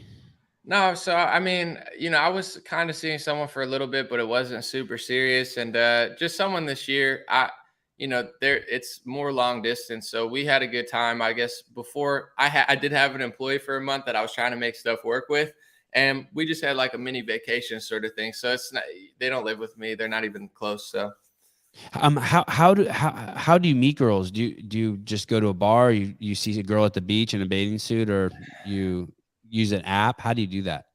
I guess it really depends. So I would say I'm really focused on work. So I don't, I prioritize that so much where I'm not one of these people that has like googly eyes that's all over the place. But I feel like if I ever go out anywhere, I do well. So, I'm a good talker, et cetera. It's not hard for me, I guess, if I go out, but also, people will contact me all the time and just like, I wouldn't say throw themselves at me, but they'll like say something and I'll just read a message or something. So sometimes like Instagram in person, a little bit of everything. Some But I girl guess DM you and I'm be just like, not "Man, like, I love you," and will you go out I'm with just me? not like all over the place. So I kind Right. of just, it's just whatever to me now where I'm so focused on what I'm doing that I don't spend too much excess time on all that, but it happens. What do your parents think about you becoming this fucking one man media mogul? I don't know that my mom understands it, but I think she realizes that I'm doing well. I said if she visits me that I'll pay for her hotel, so I think she's happy now that she gets that aspect of it. My dad likes it. He's a lifelong Democrat, but he's tired of the nonsense. He's a pretty chill guy. I think he thinks it's cool. Now that it's getting bigger and I'm able, like my dad, he played softball his whole life, like men's softball, and now he's coaching a team. I sponsored the team and they have DREAMRARE on their Oh, arm. Like wow. he thinks that's cool. And every time they win a tournament, I give them more money, which they love because a lot of them know me and stuff. They're in their 20s, but nobody really cares. Like it's like nobody's doing that type of stuff, like giving them money for every tournament they win. So I think it's starting to get cool for my parents because I'm doing stuff for them, and I think they finally get it. But my mom, I'm not sure she doesn't even like use the internet really. She's pretty old school. Crazy. Are you shadow banned pretty bad? I guess so. You pop up in my feed a lot. It's weird. I'll say on Facebook, I think a lot. I have 1.7 million people, and I can't even get 1,000 people to my live streams. I used to have 10,000. Wow. I got 10,000 people to my live stream talking about mandates on airplanes. Next day, I'm banned from live streams for a week. I've never been up to that number. So to me, that's clear rigging against me on Facebook. But I'm still able to reach a lot of people, and maybe it's because people aren't using Facebook as much. I don't know, but Facebook, I would say yes. YouTube, absolutely. It's hard to even search and find me. Instagram, actually, I don't think I really am that much on Instagram, but I have been demonetized. Once they monetized Reels, they demonetized me. There's been little stuff, but I would say Instagram probably messes with me the least out of everything, in my opinion. So you were making Reels on Instagram, and you got a note saying, "Hey, we're not going to pay you anymore." So yeah, basically they monetize, I guess, a lot of people's pages, and I got a message and it said you got 3 monetization strikes and now you're banned for a month. And the 3 videos were all about Russia and Ukraine, and it's crazy because these videos were not fake, or it was basically me quoting Wall Street Journal, moderate stuff. In one case, it was the Snake Island story that I actually reported accurately, that the entire media, Fox News, CNN, everybody, right-wing and meme accounts, everybody got it wrong. They said there was a story where these Ukrainians were on Snake Island. They said, go F yourselves. They died heroically. None of them died. And I didn't say I knew what happened, but I accurately, slowly said, here's what the Ukrainian government's saying. Here's what they're saying. I think that it's wrong. I was right. So I'm actually getting penalized. And this is what a lot of left wingers don't understand, because everything's misinformation. There are dummies that make mistakes all the time. I don't really make that many mistakes. I'm not saying I'm perfect, but I'm not just yelling. I'm carefully assessing and making sure I don't spread misinformation, but I still I got in more trouble for being right about the Snake Island story than the media got for being wrong. Because this is the thing people need to realize. If you're wrong in the direction of their agenda, they don't care. You could say Donald Trump is 12 feet tall and, he came from Somalia. You think they're going to fact check you if you say that on Twitter? They don't care. But if you say Joe Biden is confused at a speech, now you get fact checked. He's not confused. And it's like, I don't understand how people don't realize it's not this unbiased team of, fact checkers. They are pushing a social narrative and trying to engineer people's thought process in their way. I always get penalized for things I never even said, or penalized for just being honest. It's crazy. Is it that thought out? Is it really that thought out that it's trying to be social engineered, or do they really just think I think so. So if you go to factcheck.org, right, you could look up who's funding them. They're one of the main fact checkers. The Annenberg Foundation is one of them, and you could look up who they are and what they do. Another one, I think it's like Robert Wood Johnson, who has a lot of pharmaceutical ties. Those are all the NPR people too. Growing up as a kid, I would alwood hear, "This show is sponsored by the Annenwood. This is sponsored by John Woodson. This is the Melinda and Bill Gates Foundation." Right. The Annenberg Foundation, I doubt they're voting for Trump and the conservative policies, and they don't have to. I'm just saying it's like they have a clear, narrative and worldview that they hold. And I think the fact checkers, for sure, there's times where they do decent fact checks, but I think here's how they operate. Like, say with like Hillary Clinton, the Uranium One deal, there was something conservatives were talking about. They straw man everything. If you know what straw man is, it would be like about you take this narrative that no one's saying and then fight that narrative. So it's like people were saying this, they'll fact check this, some fringe thing that I've never even heard, and be like, well, that's not true. So people, well, that's not true, but that's not what people are saying. So I do think it's very concerted, where I don't think they're just sitting there saying, hey, let's fact check everything and make sure people don't lie. It's like they have this skew, political and social skew, and they're just basically hunting for any narrative that breaks the mainstream, that goes viral against what they believe. And then it's like a PR team where they're figuring out how to rein it in, either censor it or tell people how to think. So, why they're doing that, what they're doing. But yeah, I do think it's social engineering, whether they know it or not, because it's just like, here's what you need to think right now. To call it social engineering, don't we have to like say that they know that they're doing it? Isn't that sort of like, or else it's not? I guess it could be unintentional. Because then we're all social engineering, right? Totally. Yeah. I guess you could say that anybody with a platform is in some way engineering the social sphere. It's just, there's levels to the power of it where do they know they're knowingly lying to the people in order to manipulate them? Well, let me ask you this. I'll ask you something really specific. Go ahead. Do you think so when Reagan was in office towards the end of his career, we would see some really weird shit. Like he would be, and that was before the internet, right? So, but we would still, it would get out in the news, and it was fucked up. Like he'd be like waving to people, and his wife would whisper something in his ear to say, and then he would say it. Like you could tell he was fucking broken. Okay. And now we're seeing like that every day with Joe Biden. Right. Like it's scary. It's a kind of abusive what they're doing to him. They did a fact check the other day because Biden was not kind of abusive. He was done with the speech. I don't know if you saw it. It looked like he shook a hand, but maybe he was gesturing, but he turned and he's like, yeah, I saw that. What the fuck was that? I needed a wider angle of that to be sure what he was doing. I'm sure you've done public speaking, and like I do shows and stuff where it's like there's difference between someone with really good stage presence and someone who doesn't have good stage presence. That's just the truth. There's some people who have amazing, and there's some people who are goofy and awkward. Biden is just goofy and awkward. He just is. He's not. He's not like this guy that I would consider as somebody who's seen thousands of people speak. He's in the lower echelon of people who are good public speakers, in my opinion. He's no Obama. He's no Trump. He's no Obama, and he's no Trump for sure, whether you like either of them as far as, how good they were at speaking. But the fact checkers are trying to say Biden wasn't confused. They're not just saying he wasn't shaking a hand.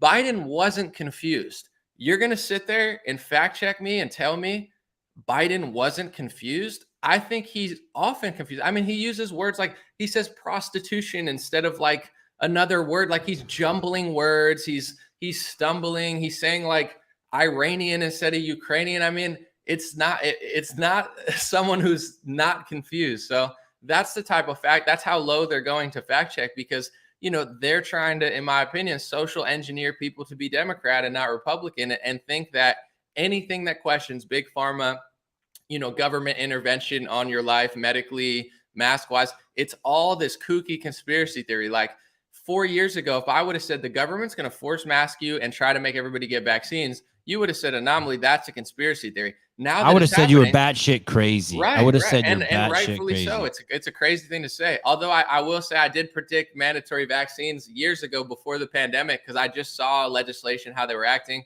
But now the same people that would have said I was batshit crazy, rightfully so, are now on the side of the conspiracy theory they said didn't exist, gatekeeping that, saying, no, you're a conspiracy theorist if you don't want to put on 2 masks. You're a conspiracy theorist. And I'm like, I'm a human that has the right to say, just like you, if you've ever played football or something, like some people think the helmet's uncomfortable. It's a heavy thing on your head. It's like telling me that I can't feel that this is uncomfortable. I'm not, I mean, there's people who don't like hats. I don't want to wear this hat. You can't tell me that a mask on my face for 8 hours is comfortable and it's not restricting me in any way. I mean, that's not how I feel. Maybe I get anxiety. Maybe it's rubbing my skin the wrong way. Maybe it is tough for me to breathe and it's causing me, to feel claustrophobic, which it does. It's like they're trying to fact check that. And not only that, censor and penalize people, really take away their whole career and their income for voicing an opinion about being forced masked. That's where I consider this like really like a human rights violation. It's not just that they're doing it, which is bad enough, but the fact that they're trying to do something crazy abusive and act as if you're not even allowed to disagree with it. It's so, mind-blowingly wicked, in my opinion. When you found out about the COVID being on that ship, do you remember the ship in the very beginning? It was like off the coast like a cruise ship. Yeah, it was like off the coast of Japan or some shit. Right. Did you think right away, something's up? Like this is all part of a fucking game. The game has begun. Well, I think the first I heard of it was in January, because China was going crazy with it. And, my original take was like, they're overreacting, because I mean, they were like hazmat suits. And I was like, something didn't seem right. It definitely seemed like they were plotting something. I was hoping that America would never like lock down and stuff. I would say I'm pretty optimistic, but once stuff started coming, I guess they did a good job of really overselling it. And with Trump there as a conservative Republican, just, it's like you're thinking you're trying to figure it out. Like, did this leak out of China and it really is deadly? You know what I'm saying? Like, is it a bioweapon? Are they over exaggerating? So I would say I was cautious, but at the beginning, it was tough for me to figure out. On one hand, I felt like they were using it to an advantage and they were going to push mandatory vaccines and lockdowns. I saw that coming. But also there is this concern, right, that it's this super deadly virus that, maybe leaked by mistake. So I was a little confused, I think, at first. Maybe it was really bad or something. I was definitely trying to like figure it out. In January, they released some data out of China, and this is how I knew right away the whole thing was a joke. They said that 85% of the deaths, maybe more, maybe it was 95%, I can't remember, some huge number, were men who were over 65 who had been smoking 30 years or more. Wow. That's a good find, though, for you. 30 years or more. And then they said that the second highest were the women who lived with those men. Once I knew that, I was like, okay. And then so I started putting this thing out, Anomaly, where no one healthy has died from COVID. And I would write that on my Instagram. Show me one healthy person that's died from COVID. I want to see one. And the same 3 people would always get sent to me. One of them was this biker, not healthy, lives off of refined carbohydrates and goose sticks. The other one was a kid out of New York who died, a 15-year-old boy. I could never prove what his thing was. And the other one was a Broadway artist who was skinny, who later on I found out was on cocaine and poppers. Not a single healthy person has died from this thing. What do I mean by healthy? They don't eat added sugar or refined carbohydrates, that they're not obese. There isn't one. You cannot find one. Well, what you Not would consider one. healthy and what everyone would consider healthy are two different things. But this country, I think you're Well, at I least defined it, right? you're raising a good point where it's like, this is probably for you, maybe the most frustrating thing, definitely for me. I don't judge what other people do. I take care of myself. But when you have people that are morbidly obese, people that eat garbage food all the time, they have no idea what they're putting in their bodies constantly. They drink all the time. They don't work out. And now they're telling me that I can't go to the gym or go to the beach, and that's for my health. Yet there's Corona and pharmaceutical ads on the television. I mean, I lost it. I never fat shamed people, or, I don't care who you are, but like, you're going to tell me not to do, like, and you're negatively impacting my health. You're locking elderly people inside, taking away their, how many elderly people do you think, lost muscle mass, their bones weakened from, I mean, they probably killed, I don't know the number, way more elderly people than they saved with lockdowns. That this idea that treating elderly people like prisoners is healthy for them. It's mind blowing. But I think in order to know this stuff, you have to not be oblivious to like root level health, which is what? Diet, exercise, mental health. These people are 30 years complicit in their demise. If you've been drinking Coke for 15 years or 20, and that was another thing. So that was another thing where the society is manipulated. I'm not going to argue that elderly people, that their immune system doesn't wane, but you can't make age a factor when it's only a correlate. And what do I mean by that? Someone who's 70 has had 70 years of bad lifestyle choices. Someone who's 30 hasn't had as much time as the person who's 70. You can't blame age. Right. You have to know that they've been drinking Coke for 50 fucking years. It was the same thing with old folks' homes. 40% of the people who've died from COVID in the beginning were all in old folks' homes. So I quickly looked up, what's the average life expectancy of someone in an old folks' home? It's like 13.4 months. Right. You can't shut down a country if 40% of the people who are dying from a disease are dying from it because with a 13.4 month life expectancy. Right. You cannot. Here's the crazy part about the testing, which was crazy. This is why I kind of like Elon Musk. A lot of people don't trust him because he's got Neuralink, whatever, but he was the only person with like high status saying this in April. And I was thrilled about how they're testing. And this is not what he said, but he was talking about testing. Here's what I said. If you look up how many people get the common cold every year, I'm not saying COVID's the common cold because you're not allowed to say that. And I don't even think that, but I'm just saying, okay, like, I think it is. I'll say it. A lot of people get the common cold. I don't know if it's 50 million, you got to look it up, but like, it's very common. Okay. So if you took those numbers, you don't really test people for the common cold. But if you tested people for the common cold as much as you did COVID with the numbers of how many people are getting it, okay, how many people die in America every year? Like 3 million, 2 million. That's a lot of people. So if you just take the math and you write this out on an equation, so this many people get the common cold, this many people die. If you're testing people with the common cold all the time, and within a couple weeks, if they die with the common cold, you're saying they died from the common cold, like with COVID, it's statistically impossible to keep that number under a couple 100,000 deaths. And that's what they did with COVID. They're saying that if you die with COVID or you test positive for COVID, you died from COVID. That's how they were testing in America. Even if it was the common cold and they were testing the same way, it's just like statistically impossible to keep these numbers down because, like Elon Musk was saying on Rogan in 2020, if you got bitten by a shark and you had COVID, they said you died from COVID. And Rogan's like, no, you're exaggerating. He's like, I'm actually not. Like, they're literally, they're testing everyone for COVID. Yeah. And if you get positive for COVID, they don't care if you have 15 comorbidities and you clearly died from like a heart something. They're going to mark you down as a death from COVID. This is something Trump didn't talk about. DeSantis doesn't talk about. Yeah. Why didn't they talk about that? How come,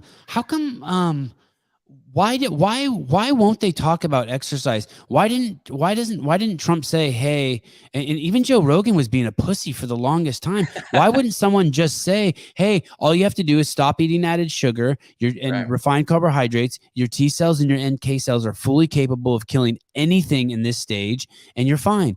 Why didn't Trump get on an exercise bike in front of the White House and ride it for an hour? Why won't someone do that?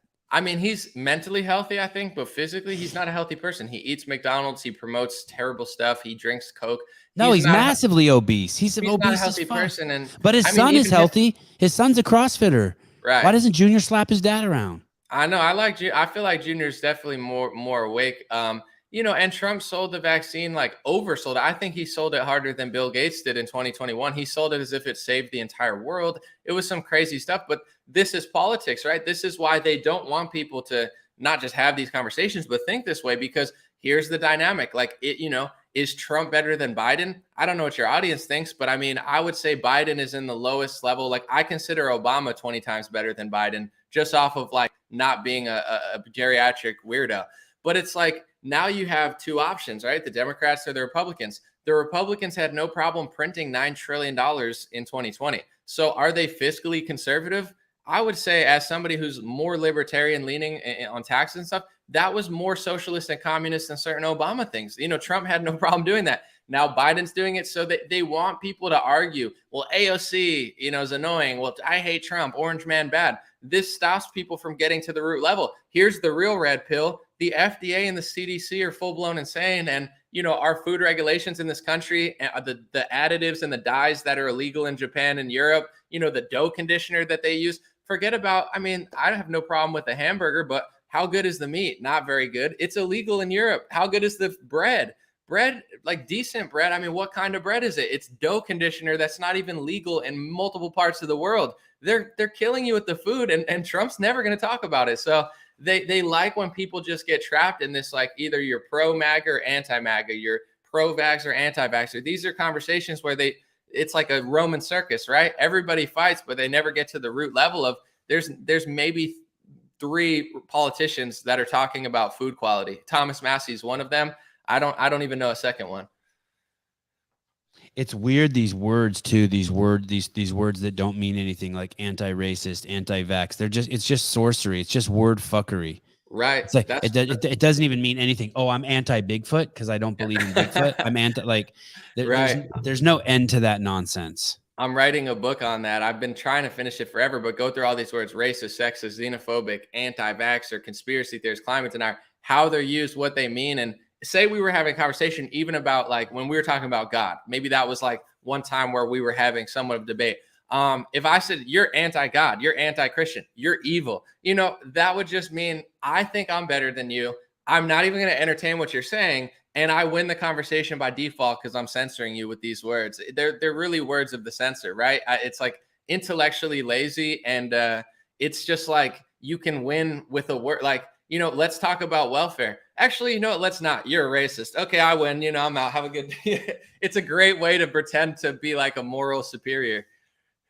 If the two of us talk about a subject and we talk about God, and I don't bring you into it and you don't bring me into it, we can use both our brains together to solve the problem. The second I say, you don't understand anomaly, or that's because you hate black people, or that's because the second I bring you into it, the conversation's over. Right. We can't, and you know, through name calling, you know, they reference that as ad hominem. You know what I mean? Like, you say to me, you're a fucking idiot. You're a fucking idiot because you don't believe in God, and then the conversation's over. And there was this conversation I was having with someone one time, and they were like, hey, if it can't be measured, it doesn't exist, and these are the 5 measurements. And I said, well, what if there's something? What if there's a 6th measurement, and that's why we can't see this other thing? And they said, don't be fucking stupid. And it's like, whoa. Like, it's over. The conversation is now over. I don't know about you, but now I have, like, because I'm someone, like, 4 years ago, you call me a racist. It devastates me because used to devastate me too. You know, because I was like, I am so not that, and it hurts my feelings because I don't want people to think I'm that. Now I just laugh at it, not because I'm heartless, because that word toilet paper is racist, my wall's racist. You know, like, it's so overblown that it doesn't bother me. So in a way, it's like I have like an armor now where I'm like, I don't even care. And it's made me, I think, a better analyst because I don't pander as much anymore. Like, you know, people do this with so many things with me, and it's funny because left and right wing, everybody has a certain trigger.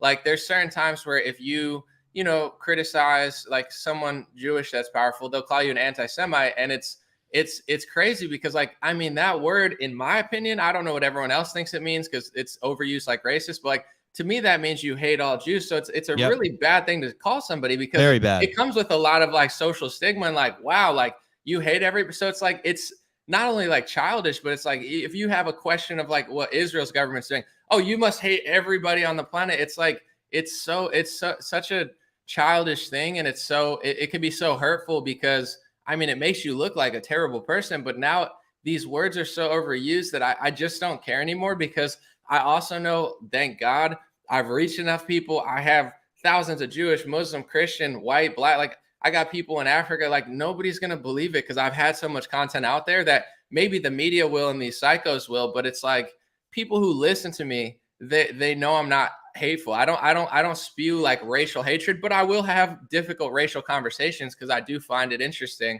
But it's like, yeah, just like, do you care anymore? Like 4 years ago, I'm devastated. You call me racist. Now I'm just like, it doesn't even, I'm like, this word means nothing to me now. Like, do you care now when people call you that? If I believe that there is a word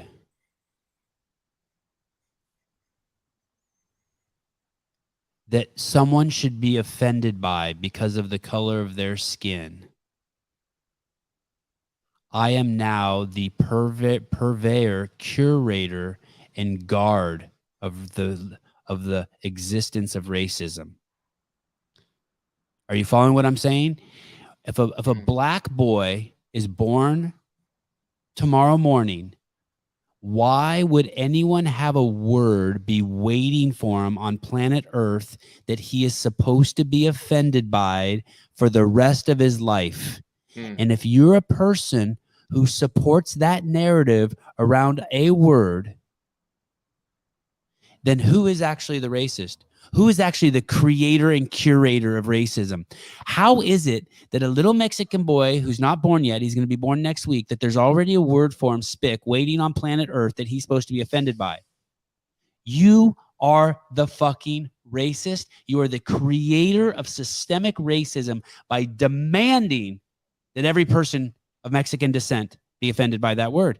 And that's the most mind-boggling thing to me, that more people don't get that. And there's people's whole careers are built on that. Right. That's the entire BLM movement. We demand that black people be offended. The only thing that keeps every single human being from having union with God and enlightenment is the fact that they're offended. And because offended is basically your ego. It's fascinating to me. It's absolutely fascinating. Every time you're offended, that's your ego, and that separates you from God. I think it's a superpower to not care, and it's almost like that Washington Post journalist or to see through it, right? Beyond not caring, to see through it. It's not real. But when you care a lot and you don't have self-awareness, it keeps coming. Like Sean King's fighting racism, and Al Sharpton, he's probably got more slurs than any person on the planet, not because of his skin color, just because he's such a wicked person, and he's always doing something weird. Where it's like, I have a friend, Bryson Gray, he's a hip-hop artist, black dude. He always says, I don't even care if people call me the N-word. Like, he'll laugh at it. And now he beat it because he doesn't care, and he doesn't get called it that much because it doesn't affect him. It's like you can't beat the internet. Say you do something stupid and people make fun of it. You got to just own up to it, because if you're always trying to fight it all the time, it'll always come. I get why people are emotional, but I think the same way as a person. I'm part Hispanic. I'm not completely, but I don't know. Like, if someone uses a word or says something towards me, like, either they're right and they're telling me something, they're angry and that's their issue. But I especially with other men, I have to say this. I hate when people drag me into drama. Like, you're not my girlfriend. I don't know you. Like, yes. I don't got time for this stuff. Like, I've had guys being like, I could have beefed with them and been like an alpha and been like, oh, I'm thinking in my head what I like to do. I like to go to the beach. I'm running a business. You're not my girlfriend. You're not even a girl. I don't even have 5 minutes to give you that. I'm not even mad at you, even though you're mad at me. I'm like, just leave me alone, you drama queen. It's like, that's how I think about this stuff. So I don't have the time to yell at people saying words like, you go that way, I'll go this way. Like, you're not my wife. I can't entertain this like fake, fight of something that's not going to benefit me. And real quick, if people, I've seen this song, it's hilarious. Do you know, I had this guy on the show. So you know this song. I've heard the song, absolutely. Yeah. But I think,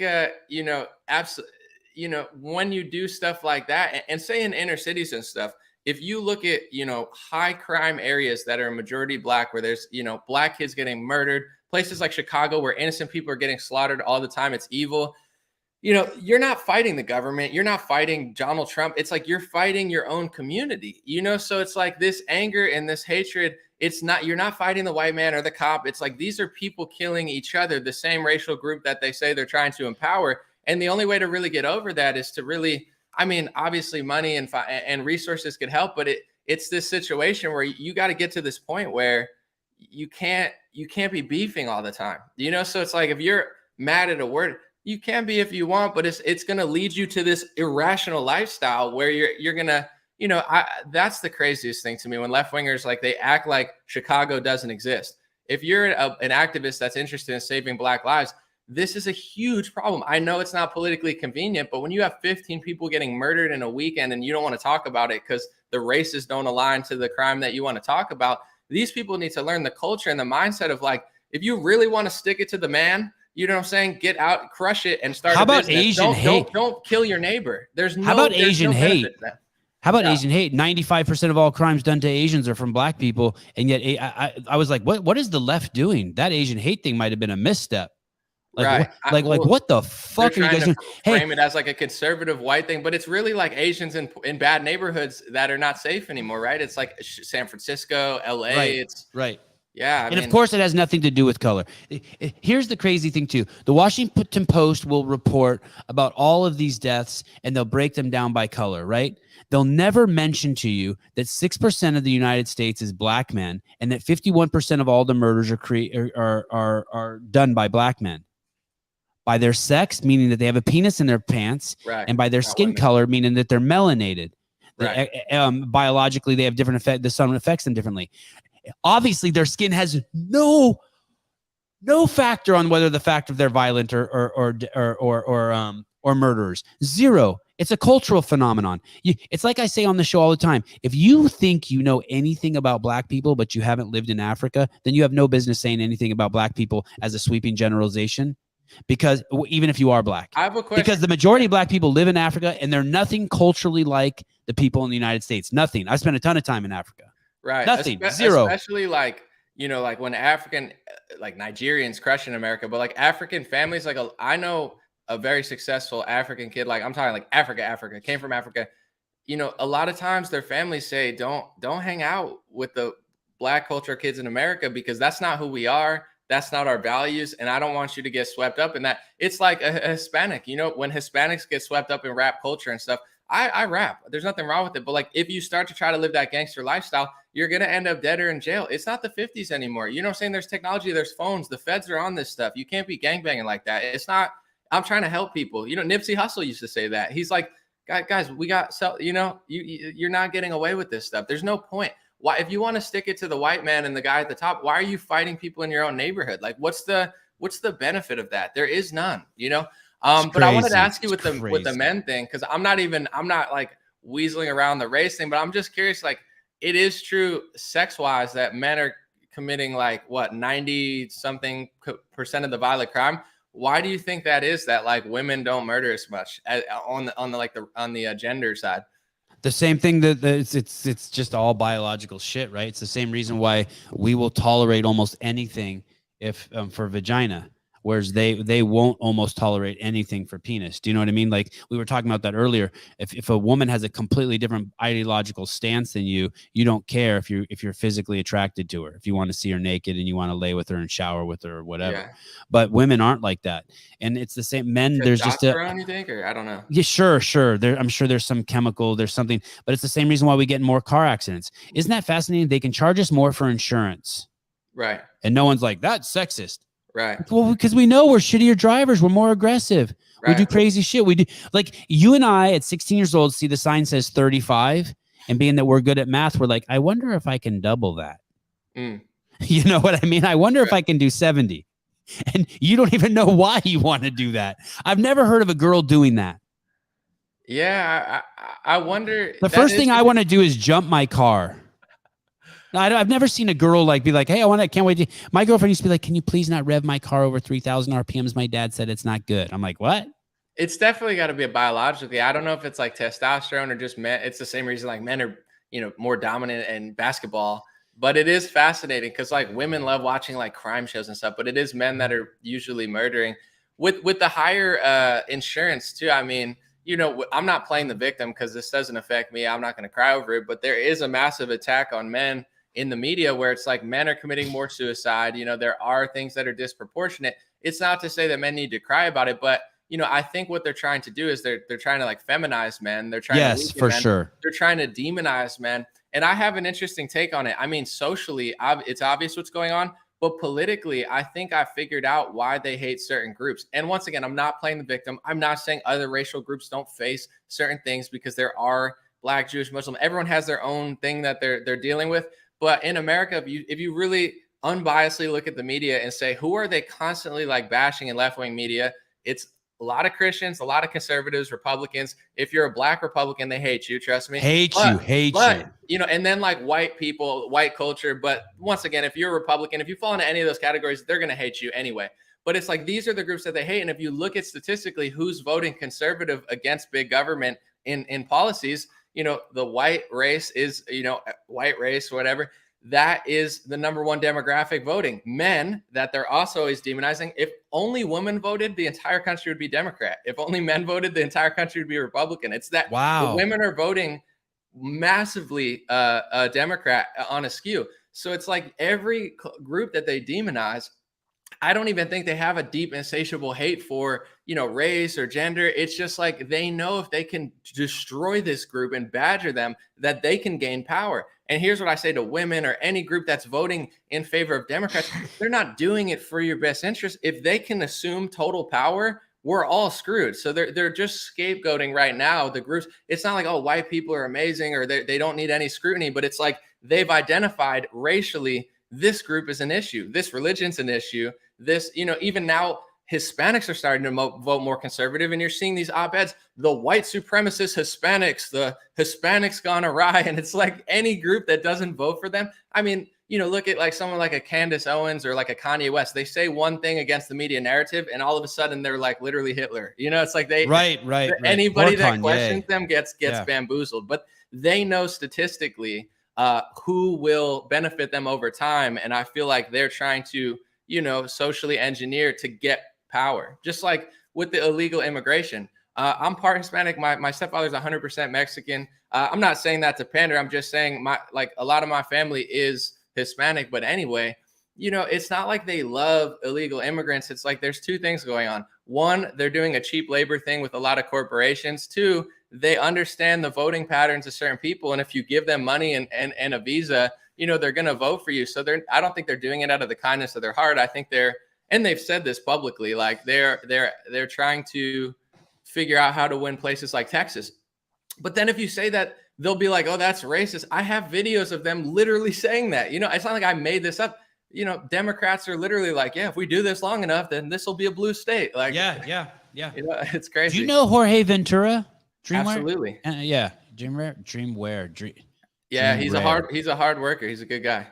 Great guy. Hey, do you ever have guests on your show? Oh yeah, I have a podcast now, DREAMRARE podcast. How long have you been doing it? The podcast I've been doing for a month or so. So I just kind of restarted it. Yeah. Okay. I think I saw it. You have the bandwidth to do that? What do you mean? Like time-wise or? Yeah. Man, it's every day, wake up, get some sun, go to the beach, you know what I'm saying? Get some burpees, some push-ups and get working. So that's why my book's not done though. And even songs and stuff, when I record my own songs, I write my own songs. So sometimes I do shows. It's something has to give, but I always get it done. Even if you're a liberal woman, man, even if you're a Democrat, you don't want a liberal man. I'm telling you, you really don't. Do you think you really don't? And, I've been single. And maybe as a conservative man, you do want a liberal woman. Maybe I think but you are basically you are there's two things with problem with the liberal man. Like the rich liberal men, like they're all like farm executives. They hurt people for a living. I mean, that's a huge sweeping generalization, but you feel me on it. And yeah, it's interesting. I think they're basically closeted. They're liberal people are basically closeted homophobes and racists. They're basically closeted, and they're pushing so hard. It's the guy yelling from his front porch, "I am not a pedophile." Anyone who's doing that, you do not let your kids go play at their house. You're not like, "Oh, he's not a pedophile. Go ahead, kids." No. I knew the second I saw a BLM sign on someone's front porch in Berkeley or in Portland, I knew, oh, those are the racists. I know it. You're trying to keep that narrative alive that there's us and them. I met this guy one time in LA who was like a Democrat, just like, I don't know. He was like super left wing. I saw his Instagram. We were drinking. He invited me back to his place. Like, you want to smoke weed, whatever. I went back to his place anyway. He was telling me about how much he hated Trump, this and that. Few drinks, he starts using the N word, and not like in like a rap song or something. You know what I'm saying? Like Right. basically Yes. like these N words jump me and blah, blah, blah, and this and that. And like, Yep. I was sitting there, I'm like, is he just drunk saying this, or does he think because I'm more conservative that we talk like this or something? But it's like I've been wasted with Republicans all the time. I've never had someone it's almost like he just like freaked out where, like you said, it's like, I'm not a racist. I'm not a racist. Like 5 drinks and he's like, I'm pissed at these people. I'm like, bro, if you're getting robbed, move to a safer area, dude. Like, but it was this weird thing where, dude, it's the same with the conservative senators who are the conservatives who like spend their life being anti-gay, and then you find out they're getting their dick sucked in the bathroom. or the guy in New York, the attorney general 10 years ago, I forget his name. Wiener or Spitzer? Yeah, Spitzer. His whole career is built on stopping prostitution. He's caught in a fucking brothel. Right. It's like, you just know. You just know. Right. I mean, the world is wild, and yeah. We know if you have a blackout Tuesday, we know you're racist. I just know. I know you are. I want to say with the liberal men, for women sort of thing. Yeah. This was my experience even before I knew what woke culture was. Woke culture, I just thought it was like hipsters. You know what I'm saying? Like liberals. They weren't as annoying, but they were kind of like beta, starting to become beta. When I used to go to New York with my friends, like women would like throw themselves at me. I'm talking like literally just come up to me and like want me like immediately. And I couldn't figure out. I mean, I was like, I didn't think I looked at, I was young and I didn't. New York City, Manhattan. In New York City. But then I started talking and I was like, I mean, I like the confidence boost. I was like, damn, I must be really, really steezing over here. But they were like, oh, first of all, what my women friends were telling me in LA or in New York City at the time was like, there's more women than men, but also all these men are like these girly men and like beta dudes, and like women aren't really, even liberal women are not really interested in that. So I find even in LA and in New York City, like, of course there's the psycho, like, oh my God, if you even think about Trump, I hate you. But for the most part, just biologically and literally, like even liberal women are not interested in these like gangly, like self-deprecating, like, betas. So I found it to be like almost easier when I go to liberal cities, because it's like the last time they've seen someone that isn't like a puddle, like crying themselves to sleep in a puddle, they like would run up to me. It was crazy. I was like, dang, this is great for my confidence. It's funny now that you mentioned that. I think that I was at a party in New York City one time, and I went home with this girl. I didn't sleep with her, but I think that's the only time that's ever actually happened in my life. Like usually for me, like getting a girl is like I've had no. It's work. I'm never. It's like I got to go out with you 20 times before you let me kiss you. Like I'd never been to a bar and some bitch like take me home and fuck me. Like I ain't that guy. Sorry, just I don't got those looks. Never had them or that skill set. But you're right. In New York City, I went to a party one time and this fucking hot chick who was an executive at a TV station took me home. Yeah, it's a different world out there. And the dudes are. It's kind of weird shaking those dudes' hands. I feel like in a weird like way, their fingers come like when you shake their hands, their fingers do this. Like, listen, people, if you shake a motherfucker's hands, even if you got a bitch handshake, don't let your fingers start crossing. Like keep them like one leg. Like that.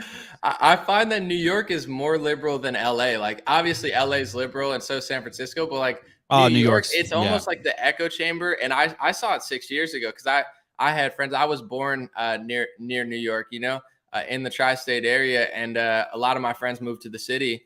And the echo chamber was more severe in New York than it was in LA. And I had a friend that, came out as gay. And then we were sitting and I was talking to him. This is probably like 2016. I don't even remember 2017. And we're talking. I said, hey, like, as far as like gay, straight, bisexual, like I get it. But like, what's up with like the 1,000 sexualities, like demisexual, pansexual? I was kind of like joking about it. Like, if you're bi, just say you're bi. And he's like he got like offended, and it was like, I mean, there's a huge difference, and like if he would have just joked and been like, there's a difference, I would have laughed too. But like he got so offended, and I'm like, that's before it even really came. Right. It was like boiling in New York City, and I think that's what happened. And like that echo chamber got crazy, and then it started growing where they all got comfortable with it. It was like on the outskirts, and then they got it to break through to these corporations because a lot of them are in New York, and then it just got to the point where it was like, it's everywhere now because they're running everything. But I saw it boiling, and I just thought it was weird at that point. I was like, I don't care if you're gay, straight, or bi personally. However, yeah, what's up with 1,000 things? Yes. Like, you need 1,000 things. And he was like, well, it's more yeah, word we did fuckery. 1,000 things. And I was like, damn, that's crazy. These people are. It's lack of precision. It's the same thing with gender. There is no such thing as gender. How do I know there's no such thing as gender? Because I don't have a gender. I, Sevan Matosian, do not have a gender. You cannot make me have a gender. I don't have a favorite Bigfoot. I don't have a favorite boogeyman. I don't have. Conspiracy in the comments said you were a transgender, so I don't know. Yes, I am a transgender. Yes, I'm a fully transgender. I think jumping rope is feminine, and I love jumping rope, so I must be transgender. I'm non-binary, but I'm telling you, biologically, I'm a fucking huge cock swinging motherfucker. Biologically, I'm a man. I'm an. But gender, I have none. I identify as a pansexual astronaut. So if you ever want to go to Mars, where'd you get that? Is that? Yeah. All right. So I got this. That thing is dope. During the pandemic, when they were making people wear masks, and it was like bad, like before you could get around it, I bought this and I would put this on and walk around with it. And like, they'd be like, excuse me, sir, can you put your mask on? And then I would put that on and I'd start screaming at them just to kind of like troll. Like I would be like at like Cheesecake Factory and they're like, excuse me, sir, put your mask on. And I put this on. I'm like, and I'd close it. They'd let me do this. But then I'd start yelling at them and be like, you think a mask works? You need a full helmet. Get your helmet. You need the helmet. And like, I started just treating them like garbage. That was my way of not freaking out and getting upset. And like, kids loved it. Like, if someone was with their family, they're laughing hysterically at this. Like, they're like, oh my God, that guy's so Where'd you funny. Get it? Just but Amazon? I wasn't doing it just to be funny. It was like, I was holding a mirror to how crazy they were. And it was just like, yeah, I would wear that to every restaurant I went to. Just go full helmet for my mask.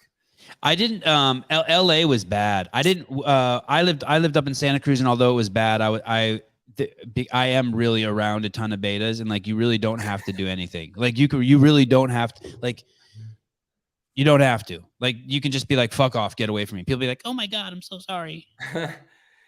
I haven't been there in years. I mean, I used to live in LA, but as far as like, this is maybe it's just because of who I surround myself by, but that like her here, like, I don't see them in the real world. I know they almost work at Google and Facebook and stuff, but it's like, it's such this crazy ideology that I almost just feel bad. It's not even like just making fun of them. I'm like, this is not a good mindset. This is not like a long-term solution. And you're going to be depressed. Like, if you're a man and you hate yourself and you're ashamed of your race and it's also, as somebody who works out and stuff, like David Goggins, he's black, positive mindset. He doesn't ignore history, but he works hard. That's just how you win in this world. I watch sports. Like, you think they're crying in a corner because of 200 years ago? No, they're working their ass off to be great in reality. So this idea that you shouldn't learn from the great moments in history and take the good from everything and build off of that, that's just like a recipe to just being depressed, mentally ill, like weak, unhealthy. It's sad because it's really unhealthy. Very unhealthy. How are you for time? I'm chilling because I got up early. Usually I sleep a little later, so I got up early for you. So I know that's crazy. You did it this early. Hey, I have to pee. Can you hold on? Can you hold on for 30 seconds? I'll read some. Remember, comments. we're live, so don't do anything crazy like pull your dick out or nothing. Yeah, no, that's what you do when I'm. Did I lose you? I'm good. No, I'm here. All right. I'll be back in 30 seconds. I'll read some of the comments. Let's see. Anomaly F. Yes, I have a horse head mask that I would use. Yeah, that was the vibe during the pandemic. Like, I didn't want to be like, I couldn't bring myself to wearing like a mask for 2 seconds. It's the craziest thing. Sir, can you wear a mask for 3 seconds and then sit down and then we'll give you bread? It's like, you bring out the horse head, you get the space helmet. This one even has a little sound. Listen, hold on. Let me see if you can hear it. It's got the power visor. It says mission control to pilot. It's a little quiet. But Amazon, $20, good investment here. Someone said I'm late. Yeah, he ran out. He had to pee. Let's see. See what y'all are saying. I'm gonna scroll up. Someone said I'm pro gym. Said Bruce Wayne. Exactly. I'm pro gym and anti lockdown. Yo. Oh, you were talking to people in the comments? I love it. Yeah, and I You're a got good my dude. helmet back and stuff. I was trying to hold it down.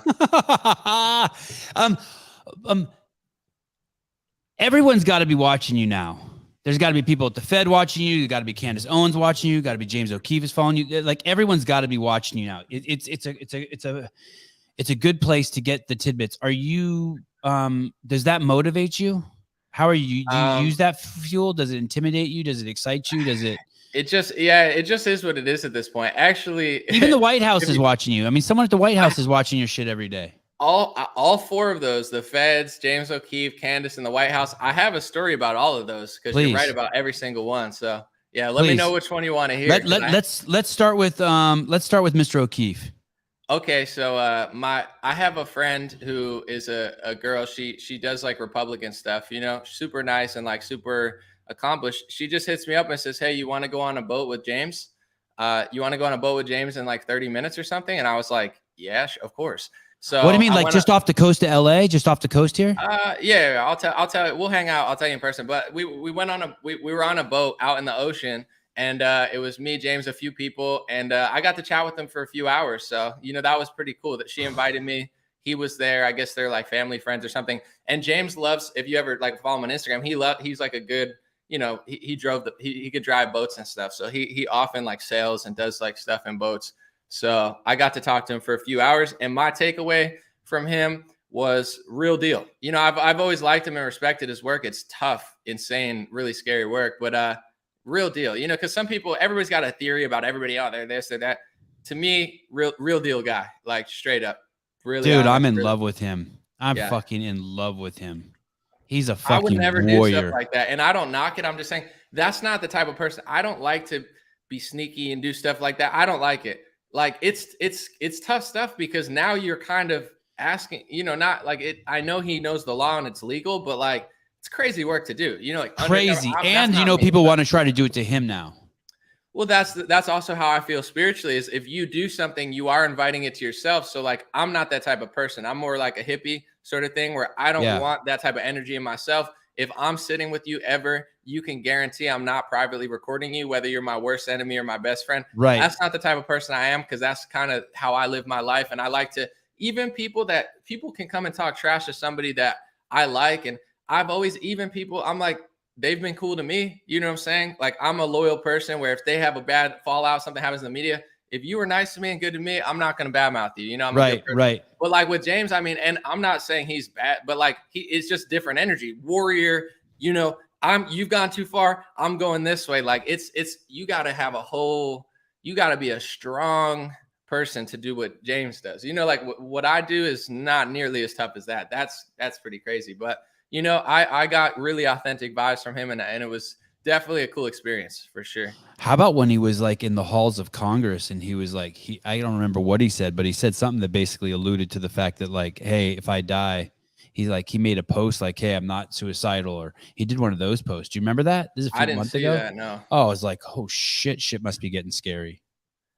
Yeah, I think he seems pretty fearless, and I'm sure with him too, like, cause like I'm sure a lot of people are always trying to like throw fear on him as well. You know what I'm saying? Where it's like I think to me, like manifestation wise, it's like, you know, I don't like that personally, and especially him. I don't know what he thinks or what he likes, but it's like, you know, I don't try to invite that type of energy. Where I mean, clearly, like if you do what he does, or like say you go to war and you're fighting and you like it's a dangerous job. You're a police officer. It's a dangerous job. You play in the NFL. It's dangerous. You know what I'm saying? So there's a level of danger in everything.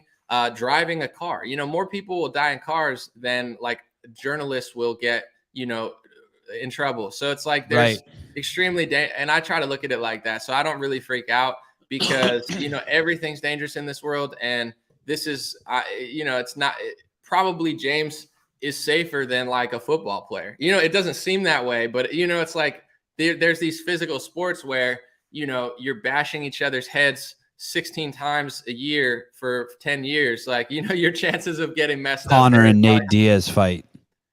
Yeah. I mean, that's another one. UFC. I mean, I love UFC because it's, as somebody that respects greatness, just the toughness to just get in an octagon and beat the living hell out of somebody. Like, you know, just the same way you respect James O'Keefe, because you're like, that's tough work. Like just beating another man And Have you being met bare Dana? knuckle, like to the I mean, it could go to the death, but it doesn't. It's like, what? Wow, I love you. I take a drink and I'm always like, oh.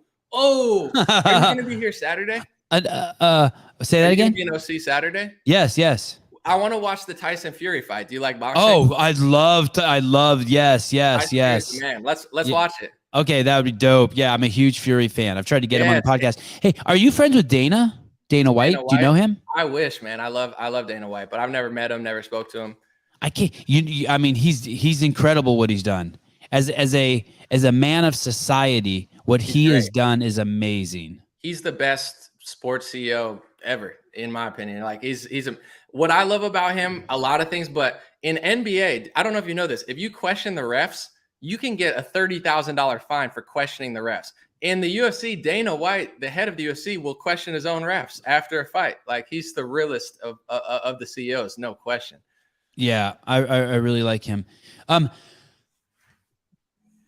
also one of the things I like about James O'Keefe is that sometimes I think of him as like sort of being like having Asperger's or like autistic, and then he flips the script on me and he's spinning records and he's dancing and he's doing like vaudevillian things, and I'm like, wow, this guy is fucking a Renaissance man. Right. But that's also like Elon, where it's like, yes, like I don't know if Elon's autistic or Asperger's, but like there's this level where like, you just take it to where I don't know with James. I mean, when I was out, he seemed chill, but like he could dance like Michael Jackson. He's amazing, but it's like, that's the thing. It's like, in order to be great in something, like those type of people, like I don't know what Elon says he has or if he has anything, but like his socially awkward, but like genius level, like humor stuff is like, there's something there for sure. But that's definitely like just the same way that like someone's tough childhood drives them to be like an absolute monster in a sport or something. Right.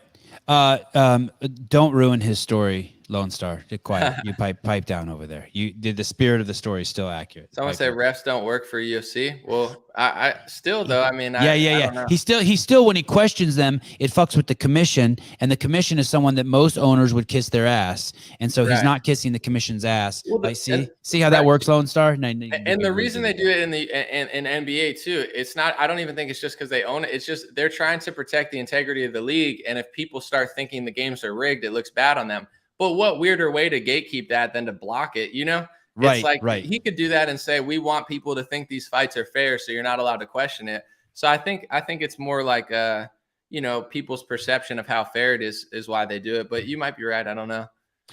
What about Candace Owens? I think you were on her show, weren't you? I was. I actually, so the way that me and Candace met is actually reverse. What was okay, so I had a big platform on Facebook, and I found her video, and I'm not the type of person, I'm not taking credit. She's done stuff in her life. She would have been huge anyway. I think she's just got the spirit and the energy. But I found her video when she probably didn't even have 100,000 views on YouTube, found it, captioned it, uploaded it on my Facebook page. I had to share information I liked, and it got like 30 million views. So wow. I actually have a signed book from Candace where she thanked me for being really the first person who made her go viral and blow her video up. So I met with Candace before most people knew about her. She never was on Fox, never was on anywhere. I had coffee with her, and I remember sitting with her that day, and she was asking me like, why did you blow my video up? And I was like, I just liked it. I didn't really have an alternative motive. I had a page for content that wasn't on Facebook that I wanted to share, but I couldn't find it. So I made my own page. But what I did differently is, people never do this to me. I don't care, but I credited them. I tagged them. I made sure I was giving them, but I wanted to get that info out there. So, I don't know exactly what she wrote, but, she considers that to be really her first big break that I gave her. I not only uploaded the video, shared it, but got it like 20, 30 million views. And to be fair, I didn't get it 20, 30 million views. I mean, you can't just get any video that much. It was amazing. Right. So, right. And then she went on to just crush it. And, so when I was on her show, I have her number. I just texted her. She'll text back in 5 minutes, say, yep, that's fine. So I really appreciate that she signed the book like that. I feel like that's definitely iconic. And the things that she's gone on to do with Trump and Kanye, it's definitely the 6 degrees of separation, and like how planting a seed can grow is fascinating. But yeah, I'm definitely, grateful to be a part of that journey and a pretty big part of it. This is not a dig at her at all or at anyone else. She's great. I love what she does. What she does is so important. Unfortunately, I'm the most racist thing I'm ever going to say in my life. What's really important is because it's the fact that she does it because of her melanated skin. Because you have to be so fucking you have to be so cocksure of yourself and think so clearly and be so healthy in your mind to do what she's done. But it's the same reason why obese people need to speak out against the coronavirus, that black people need to speak up, people with melanated skin need to speak out against what's going on the side of liberals, because there's something really convoluted going on. And it's like what you said in the beginning. The worst thing that could be growing up, and you obviously experienced this too, the worst thing anyone could call you in the state of California is a racist, and then a pedophile, and then a homophobe. No one, like, we're terrified of those things, and a sexist. But when black people will finally stand up and be like, wait a second, that's not racist. Right. Then it gives us cover. And it's I just can't, but you have to be able to think so clearly and not emotionally, which is fascinating for her, since Miss Owens is such an emotional creature. She's so young. And she, but as a compliment to you, you are still the least biased person thinking clearly on the web right now. In my opinion, you're the most concise and least biased. And it's I think all those people know that. Like O'Keefe knows that. Owens knows that. Everyone knows this about you. You're a fucking, your account, and I said it earlier in the show, you owe it to an anomaly and to society to repost everything that he puts up in your story. You just should. Appreciate it. Yeah. With Candace too, I want to say, like, I just was reading, I don't know the exact statistics. I read 98%, but like, obviously a majority of black people vote Democrat, but black women, apparently it's upwards of like 98%. Like, and it's, you know, like, so that demographic, like if you narrow it down to women, is, I mean, that's 90, if that's true, that's 98 out of every 100 black women. So as corny as it can be sometimes, to be like pander, like, oh, we need this, we need that, but like, it is really true. Like, in order to break this spell that people have, you know, sometimes it does take somebody in that community. And I bet she has woken up a lot of people, but at the same time, there's some people that just never learn. And it's this fascinating sort of thing where, you know, you could lead a horse to water, but you can't make them drink. But at the same time, America would be so much better. I'm not saying everybody has to like love Republicans or anything, but like this brainwashed mentality of like, everybody right wing is racist, so I'm going to go vote Democrat. It's the most, you know, it's destroying. Would you rather have your daughter be Candace Owens or your son be Al Sharpton?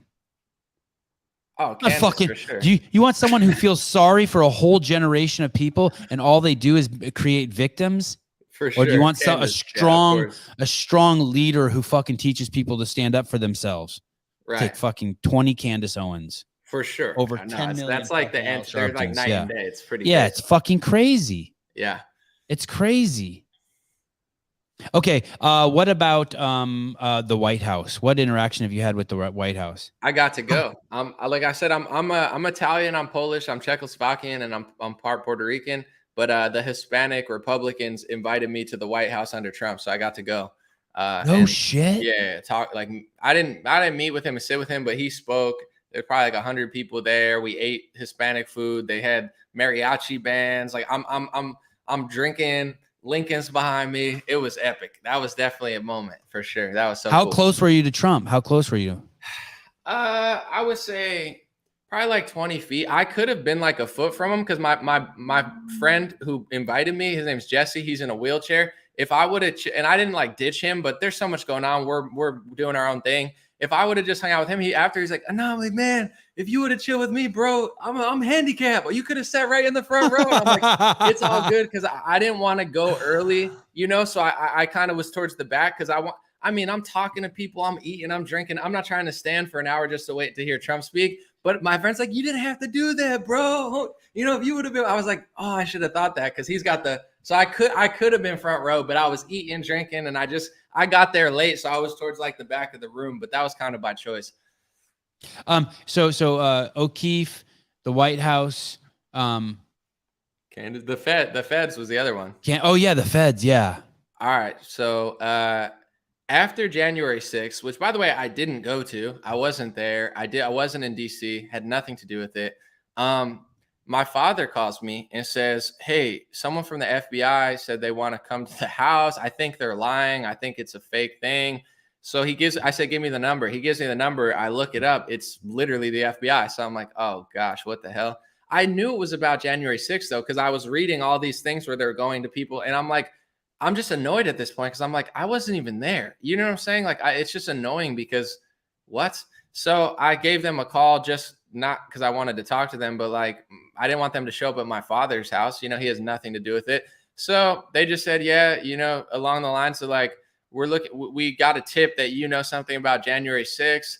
And really what I should have done in hindsight is just probably said like, I need to talk to a lawyer, because now I understand that, you know, there's all sorts of tricks that law enforcement can do to try to set you up. But to be fair, they were extremely chill and they didn't like press me too much. And I'm not dumb. So I wasn't just saying like dumb crap.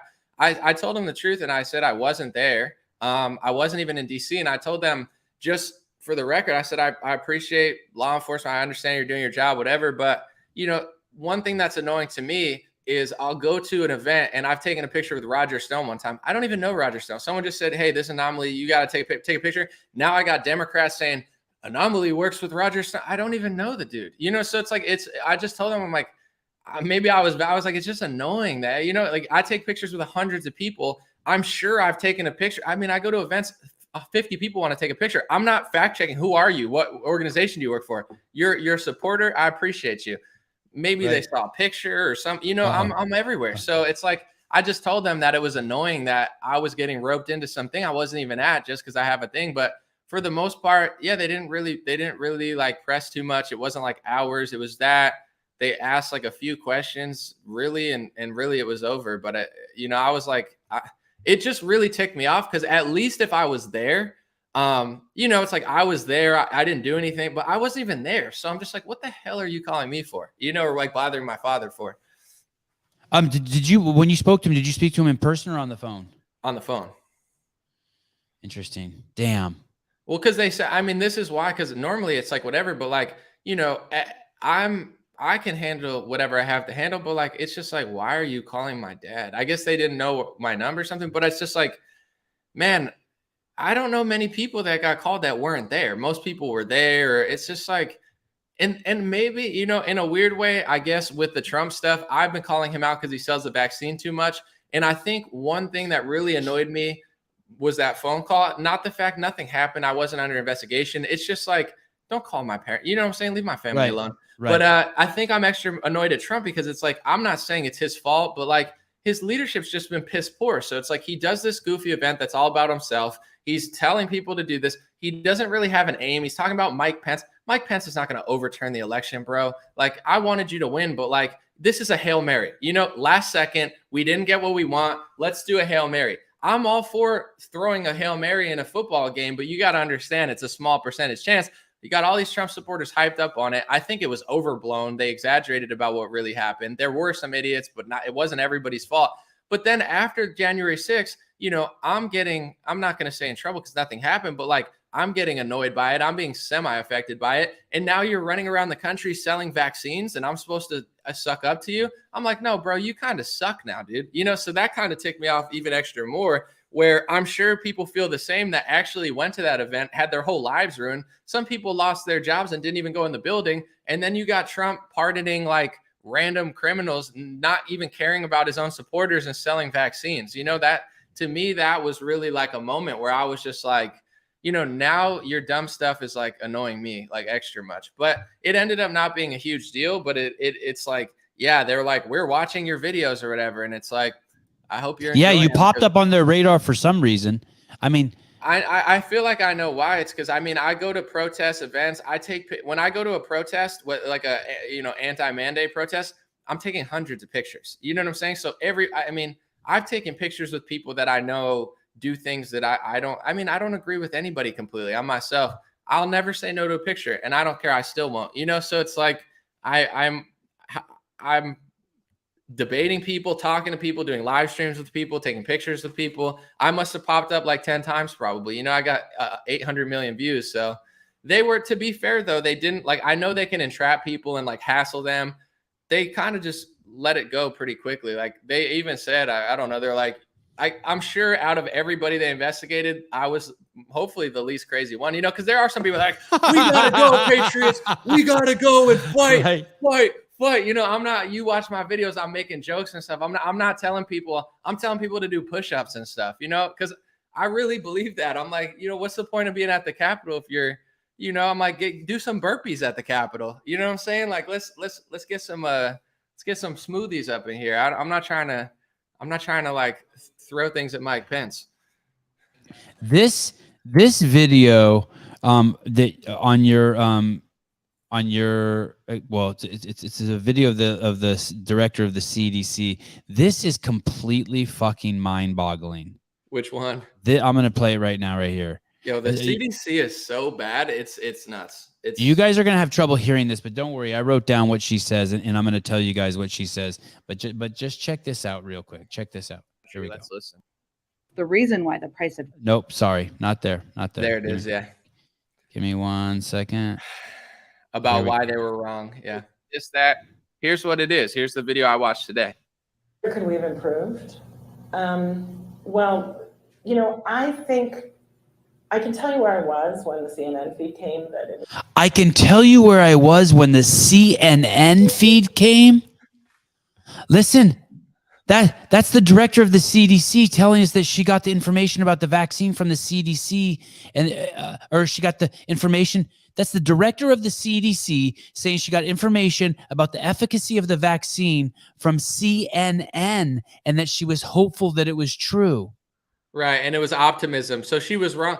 Can you How? imagine? Wait, isn't the Center of Disease Control supposed to give information to CNN, not CNN give information to the?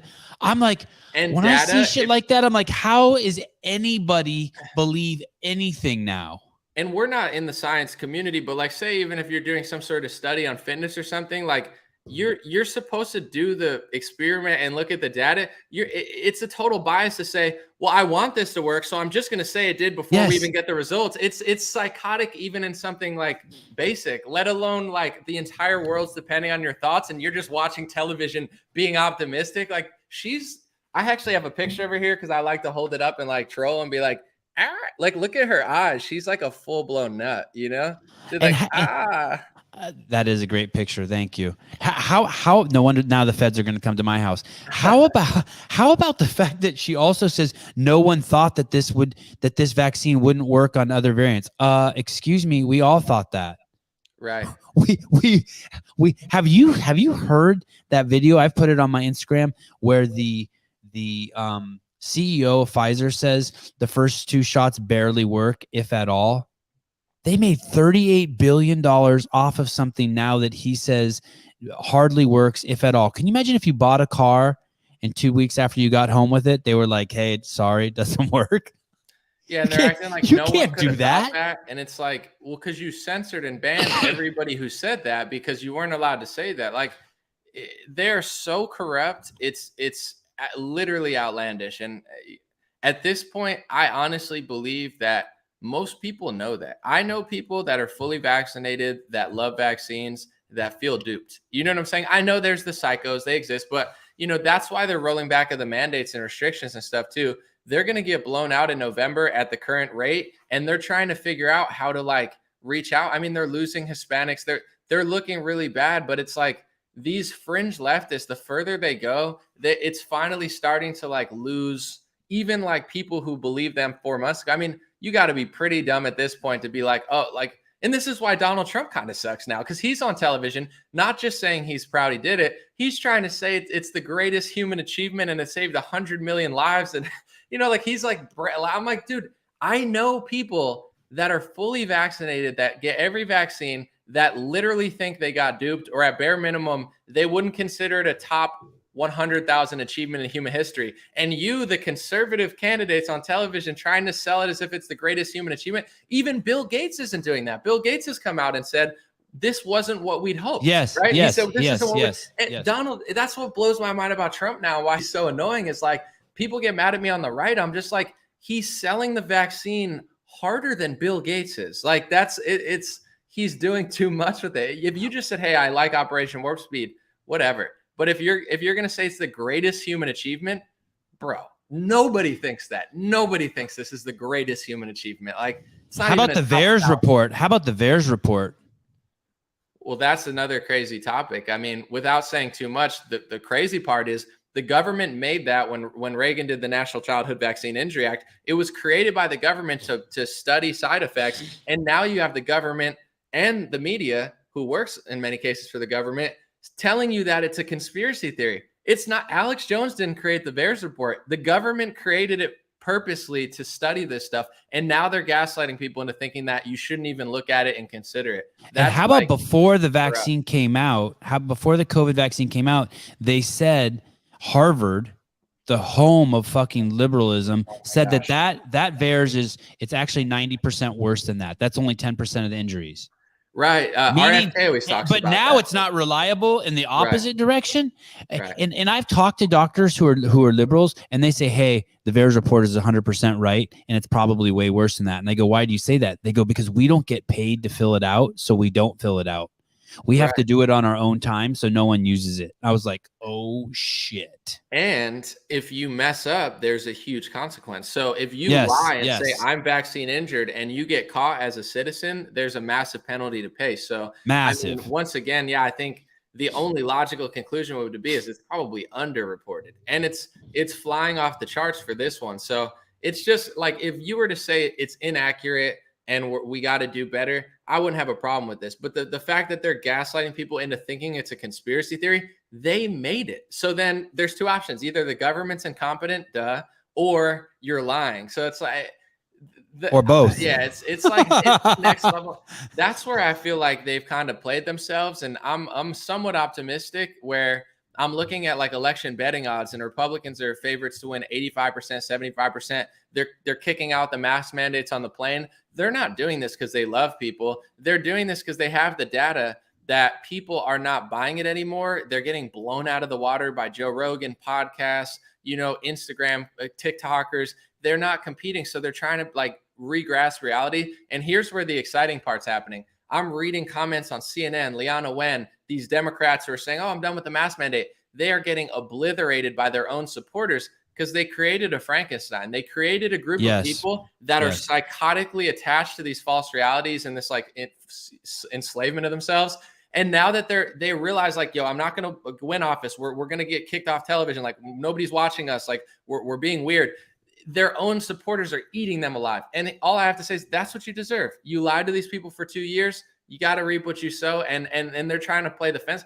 They've gone too far down the path of lies. Like even people I don't really watch Hannity, and I don't like him. And I honestly think he lies about wars, and I think he's a warmonger, but he can pivot because he doesn't lie like 100% of the time. So he's able to pivot. Someone like Tucker Carlson's able to pivot. Laura Ingraham, and I don't even watch Fox, but it's like they're not like Brian Stelter, CNN, Liana Wen. I mean, they've dove so deep into Joy the Reid. lockdown narrative. She's disgusting. Yeah, it's not even possible for them to pivot like they're trying because they've lied too much. I don't think Sean Hannity doesn't lie. I think he lies quite often, but compared to Brian Stelter, he looks like, like. Do you think these people know they're lying? Like, do they? I don't think Joy Reid knows she's lying. Yeah, she's women. I think she's I think she's a purveyor of racism, but I don't think she is. I think she honestly thinks she's fighting it. Like women tend to be more emotional on average. That's why with the Democrat, the women, the children, they catch women. And I'm not saying all women. There's a lot of smart women, a lot of dumb beta emotional men. But like, women tend to be more emotional biologically. And it's really a great thing. It's like men and women aren't exactly equal. They have pros and cons. Women are more amazing at certain things. That's how the world works. You're not supposed to be exactly the same. You make babies, men do other stuff. But in general, I think Joy Reid is like when you give a woman power and, she just starts going the wrong direction. Like she's a nasty, wicked woman because she's just like emotional, angry, all these things that in order to be like reasonable, you can't be super emotional, super angry, and super obnoxious. Like she's been fed so much power and she's just like a beast of evil, in my opinion. And I'm not saying like everything she does is wrong, but she's drunk on power for sure. I don't know what she thinks, but she needs like an intervention, I think, like her friends coming together and being like, Joy, we love you. But you get rewarded for that, right? You get $1 million contract and everybody loves you. So you're getting positive reinforcement for being batshit crazy. Have you ever watched The View? I mean, No. Oh, it's no, I it's cannot. I insane. cannot. Like their energy. I like certain women talking. It's not like I don't listen to women. The View, I call it 4 harpies yelling at each other. Like they just, it's like, and like they're screaming. I'm like, these women are terrible. It's just like such a bad vibe. Can't believe people. I watch see that. all those people as the base of systemic racism, by the way. I see all of those people, Joy Reid, they're demanding that people be racist. The View is demanding. That's Right. how they make money. Without, if racism, basically what I think is this. I think racism was just about fucking dead. But since it exists in people's head, Right. no one wants anything to die in their head. Like I don't Right. want Sevan Matosian to die, so I have to keep him alive. And it's the same thing with Right. people searching for Bigfoot. If you really believe Bigfoot's out there, you eventually will start seeing signs of Bigfoot. These Right. people, and so I think it was resuscitated by these people who need racism in order to survive because it's part of who they are. They have Right. either some sort of guilt for it or that they are racist, and they resuscitated it. And they are at the essence, the like I said before, and that's what I see the View as. That's what I see Joy Reid as. That's what I see the whole left as. And what's crazy is the more and more you dig into the left, you realize, oh, wait a second, the KKK, those were all Democrats. Oh, wait a sec, the people against the civil rights movement, those were all Democrats, and they voted against it. Oh, wait, Al Gore's dad tried to filibuster the Civil Rights Act. I mean, and then you start putting it together and you're like, holy shit. Right. Holy shit. And all my Democratic friends, it's always like, oh, the poor Mexicans, oh, the poor Right. blacks, oh, there's this fake benign kindness, which is really pity and feeling sorry for people, and I don't have that in me. I see Well, they everyone have, as my like, fucking equal. You could call it what they would call it. I mean, I don't like to overuse this word, but like it's like this white supremacist ideology of like, Yes, I that's need what they to are. help you Yes. because you're a Mexican, and I, the Yes. white man, needs to help you, or I, the liberal, I'm needs to intellectually help you. superior than you. Yes. Yeah, like you can't do it on your own, or you need my intervention. And it's the mindset key. I think you get that, and Kanye talks about that a lot too. He's like, if you don't teach this to my kids, they're Kanye West kids. They're great kids. You start teaching this stuff to my kids, you're putting like this mental enslavement on them, where now they're this oppressed group when they're their father's one of the richest people in the country, and you're treating them as if like, you know, they're like slaves, you know, or like that they should have that type of mentality. And he hates that because he understands how to be free and how to be successful. And it's not with that mentality. When it comes Have you met to, him? Have you met Kanye? Have you had any I have Reddits? not. No, I do know people around him. The guy who designs his shoes, his name is Steve Smith. He's super cool. He's like he worked at Adidas, all these like New Balance. Kanye picked him up, and that's who like designs all his shoes. I've had lunch with him, and he's like super cool. He's told me like he likes Kanye obviously a lot, but you know, I've been close, but no, I haven't had a chat with Kanye. Go out to the ranch, do some shows from the ranch. Kanye is a wild guy, though. He's hard to catch because one, he's so famous, but he's also like a, you know, entrepreneur, flight hopper. Like even Steve was telling me, like, you know, even for him, he works for him. He's just a hard, you know, he's not only a hard guy to catch, but he's also now family first. So, you know, not only is he a jet setter, but he's got kids, and, you know, he's turning a million different directions. It would be a pleasure to talk to him, but is he still with Kim Kardashian? Are they still together? Nah, they broke up, and she's with Skeet. He calls him Skeet, Pete Davidson. She's like dating Pete Davidson from SNL. Oh yeah. Wow. That's the guy whose dad died 9/11, the firefighter, right? Right. Wow. Hey, you know, I do trip on this. I do think that there's something to the fact that people marry their moms and people marry their dads. That's what you go after. And you think about who Kim Kardashian had as her dad.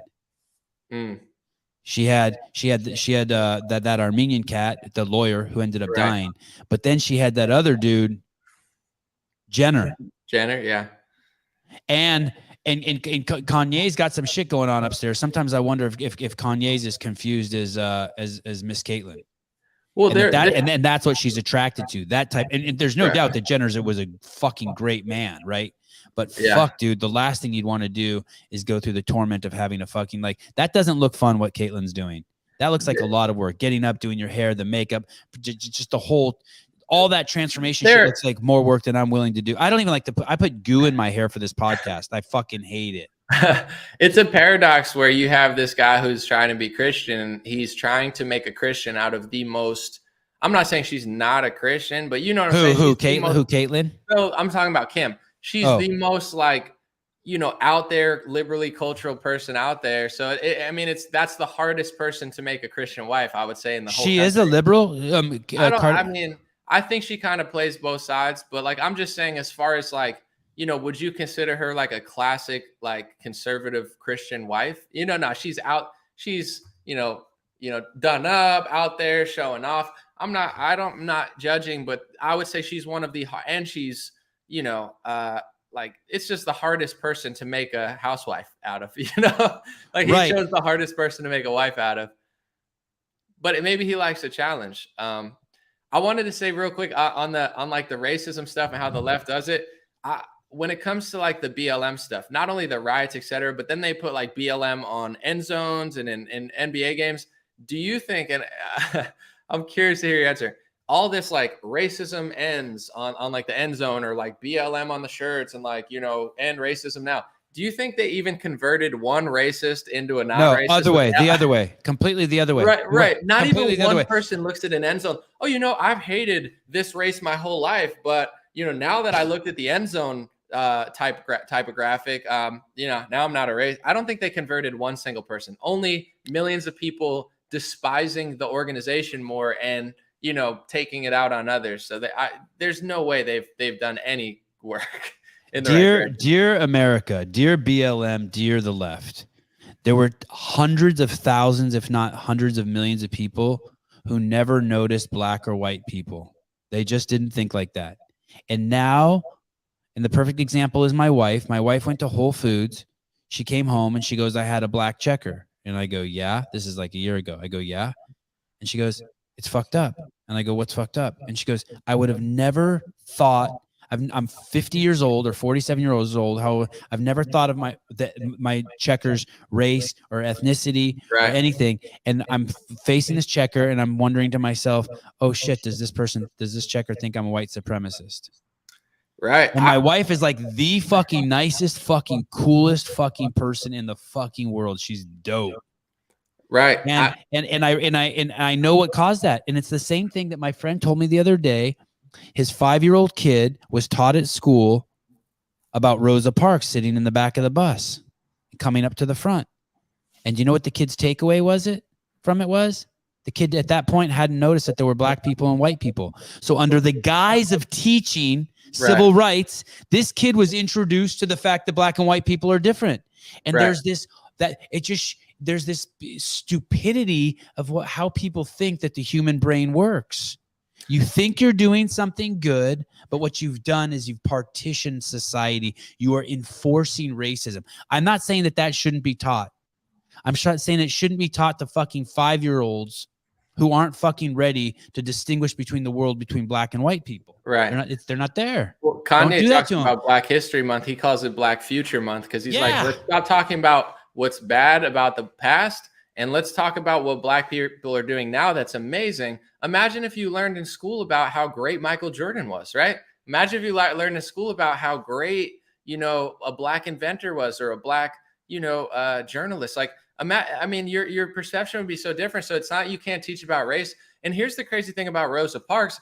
I believe at this point, a lot of that was somewhat of a psyop because there's a lot of reports that say like the real Rosa Parks, like the real woman who was doing it at first, they considered her too ugly to really like catch on. And Rosa Parks apparently was an attractive woman. So they almost like used her because it was more photogenic. And at that time, you don't have cell phones and stuff. It's like a photo can change the whole world. So I think it's like there was this activism idea going on and they like, edited out who it really was and kind of told Rosa Parks to do it because she was more attractive and they thought it would work better.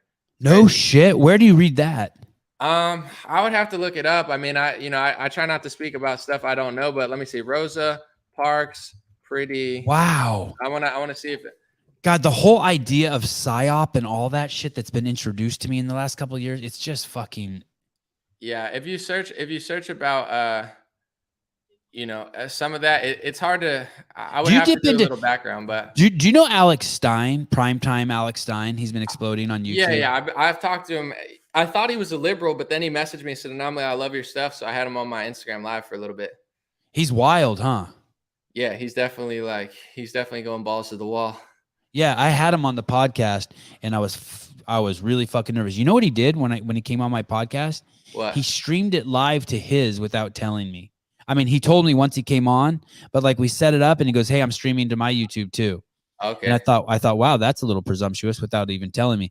And fucking while we were on there, he had like, at the time he had like half the subscribers I did, but he made like $800 in donations. Like, people love him.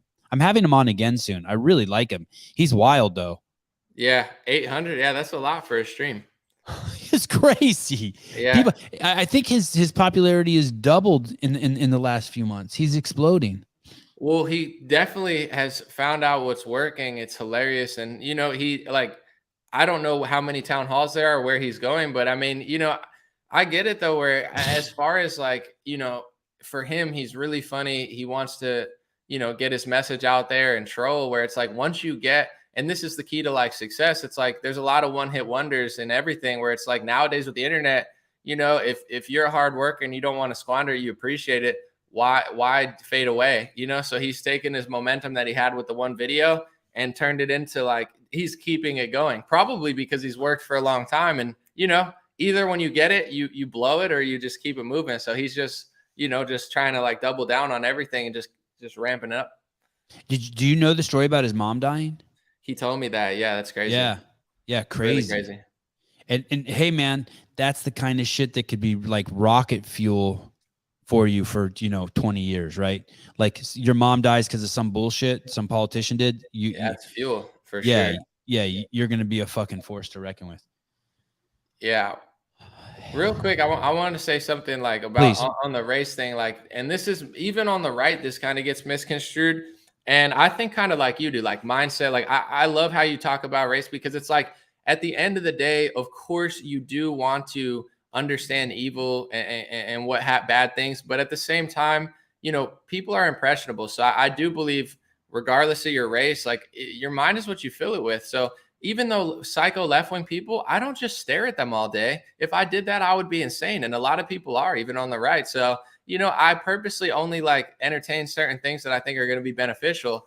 But like, even on the right, like, they're complaining a lot of times about, say like anti-Semitism. And there's a group called the ADL, the Anti-Defamation League. They're like a Jewish left-wing organization that is really far left, and they do a lot of weirdo stuff. And I think to myself, of course there are bad people that are hateful and nasty and like hate groups. And I understand that these people exist, and I'm not denying that every world's perfect. But to me, if you really ask me, like, and even the right wing, I feel like, is guilty of this, where they're focusing on that all the time. To me, a group like the ADL is kind of like a BLM. I feel like they've created more hate towards their people than any of their enemies have. And that doesn't mean their enemies don't exist, but like someone like a Colin Kaepernick, and it's like, dude, I always like Colin Kaepernick. I actually supported him kneeling. I don't care. But like, now it's like he's saying it's like slavery, but then he wants to go play for the thing again. He's doing deals with Nike. It's like, he's just a corny dude now. I supported his original kneeling. Like, I don't care. Do what you got to do, bro.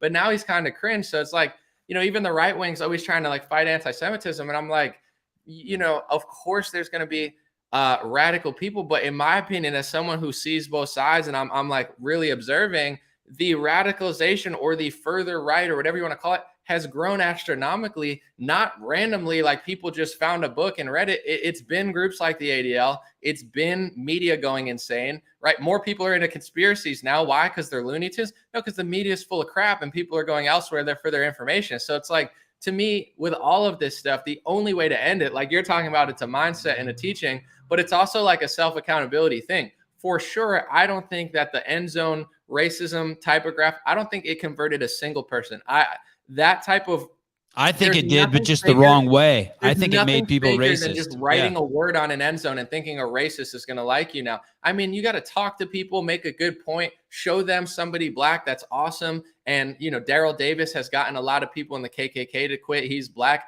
He did it by talking with them, having a conversation with them. He's a jazz artist, and he's such a chill guy. There, a lot of these people in the Deep South, they've never met somebody like that. They've only met degenerates, or, seen things on television where, I definitely see statistics like you do. I'm not a moron.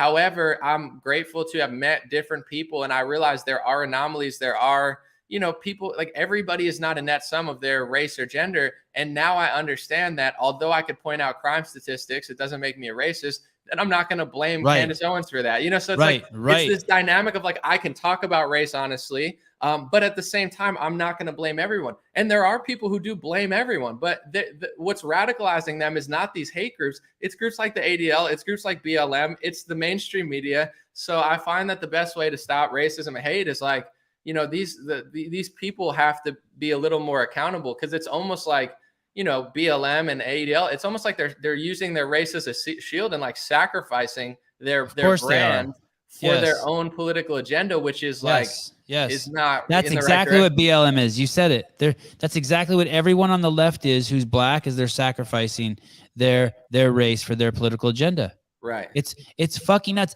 And to think that color of your skin has anything to do with this stuff anyway is complete batshit crazy. It's all cultural. We could easily go back 5,000 years or however and just switch Chinese for black, and the blacks would be the orthodontists and the Chinese would be the basketball players. We just change the game up a little bit to fit them culturally. Your skin color has nothing to do with shit except your relationship with the sun. Zero. That's it. I'm interested in that, because I don't have a big stance either way. I've heard all people talk about IQ, people talk about where you're from, but it is interesting where, like, say, like, height wise, like, there's not a lot of Asian people in basketball. Jeremy Lin was amazing, but Yao Ming was really good, but it's like the height is part of it culturally. Now you see a lot more Europeans in the NBA. I mean, there's actually a lot of white Europeans in the NBA, because now that it's cool, it wasn't always cool in Europe, but it's been for the last 20 years. So now, like, Luka Doncic is one of the best players. So you do see. Watch out, the white man is coming to the NBA. Yeah. I would say it's almost like the NBA is getting whiter now. It's not diversity training. They didn't hire him because he's white. It's just culturally they started taking the game more seriously. And, like, usually they play soccer. I'm open, like, as someone who's, the race I am, it's like, it just doesn't offend me. If someone said, I think your race on average has a low IQ, I think your race. You're not even a real race, dude. Listen. Mexicans are native or indigenous people of South America. Puerto Rican. I'm Italian, Puerto Rican, Polish. Fine, don't ruin my story. Mexicans are basically 300 years ago. There were no Mexicans. The Mexicans are just Native Americans who were raped by the Spaniards, and it was a psyop to call them Mexicans and to now make them the poster children for Catholicism. If the AKC, American Kennel Club, won't recognize the pit bull as a real dog, how the fuck are we recognizing Mexicans? Let's just say it for what it is. Those fucking people were raped by the Spaniards. I got black friends who say, listen, my grandma told me we're native. I'm not from Africa. And he told me, I have a dictionary from the 1800s, and it says, if you look up American, he was here. He's actually a rapper, pretty well known, but we're hanging out, we're chilling, we're listening to music. He goes, bro, go get that dictionary. This was a funny moment. He said, look up what American means. And I read it, and it says the coppered colored people who are here. And he holds a penny to his skin, and he's literally the exact color of copper. He's black, but he don't look like that square on my wall. He's copper colored. So he said, I'm actually native. I'm Native American. I'm not from Africa. They try to tell us we're from Africa. Some people are, but he's like, I'm not. I'm actually native, but there's darker natives. And he's like, they tell us that to control our minds, to make us think we came from slaves. I've never been a slave. So he's like, I'm not. That's not who I am. That's not who I ever was. There's millions of people walking around thinking they came from slavery when they actually didn't. Some people I'm sure did, but I'm just saying it's like that type of mindset. But as somebody that's Polish, Italian, this is a superpower of mine. If you told me that you think Polish people are dumber on average, if you told me you think they're weaker on average, I don't care. Because listen, when I'm playing soccer, when I'm playing basketball, it don't matter what race I am or what race you are. You might have a biological advantage or whatever, but I'm there to play. I'm not a net sum of all the people that look like me. I definitely, maybe I have cultural connections to my ancestors and I could talk about that, but I've never thought of myself as a net sum of anything. I appreciate it. I'm not denying it. But, I'm responsible for my life. So it's like, I don't care what people think. When they say, oh, that's racist, you could think what you want. I'm willing to have a debate about it. But when it comes to genetics, ancestry, I listen, I learn. There's still a lot to be learned, but I just don't put that much stake in it where it's like, if someone said something I didn't agree with, Farrakhan says things all the time about, white that I don't agree with, but I actually think it's funny. I don't call him a racist. Like, he'll be like, created in a lab or something. I'm like, they're like, isn't that racist? I'm like, that's actually pretty funny. If he thinks like I was created in a lab, I actually don't care. I think that's actually really funny. It's actually really, yeah. Look what this guy wrote. This is great. You don't know racism until you're 3 or more races. I'm Mexican, Filipino, and Scottish. In school, I was either the white kid, the Asian kid, or the Mexican, depending on which group of friends. Yeah. But let me talk to Nick real quick. I actually appreciate that, especially in this world, because I could go in any neighborhood. Like, I'm part Hispanic. I lived in a Hispanic neighborhood. I was on the bus with gang members going to work. No one really bothered me. I didn't stand out that much. Armenians think I'm Armenian. When you kind of look like Nick, because people think like white, but you go to Iran, people have lighter skin than me. You know what I'm saying? You go to parts of the Middle East, Syria, people have lighter skin than me. Canelo from Mexico, the boxer, he's white. He looks like he's Irish. So, this skewed perception of the world that everyone in America is black, and it's like, yeah, I get it, but it's actually good to. Sevan, you're the exact same way. You could almost fit in every single neighborhood, and people probably think you're them. If you're with Jewish people, they're like, you Jewish? You're like, no, but I can't be. But if you're with Armenians, you're Armenian. You could look Hispanic. You could almost look Indian. Like you could be with Indians because there's light skinned Indians. Be like, are you? It's kind of nice to blend in sometimes. So you don't stand out. So glad I'm not white. I'm so glad I'm not white. Have you ever gotten that before? If you're around Indians, they think you're like a sage Indian, like art, Well, this is kind of a new look for me, but yeah, it's coming. It's coming. But I definitely get Jew, Italian, Greek, Armenian. I could be any of those. Mexicans always think I'm Mexican. If I say I'm Sevan, they call me like all my Mexican people I meet. They're like, oh, Esteban. I'm like, no, Sevan. They're like, oh, nice to meet you, Esteban. I'm like, you mother. That's so good. It is nice though, especially when you're traveling or you're, because in general, sometimes it's not like a bad thing to stick out, but for sure in certain neighborhoods, it's nicer to just like slip under the radar sometimes, especially if it's like not a safe neighborhood. It's nice to just slip under the radar for sure. Yeah, brother.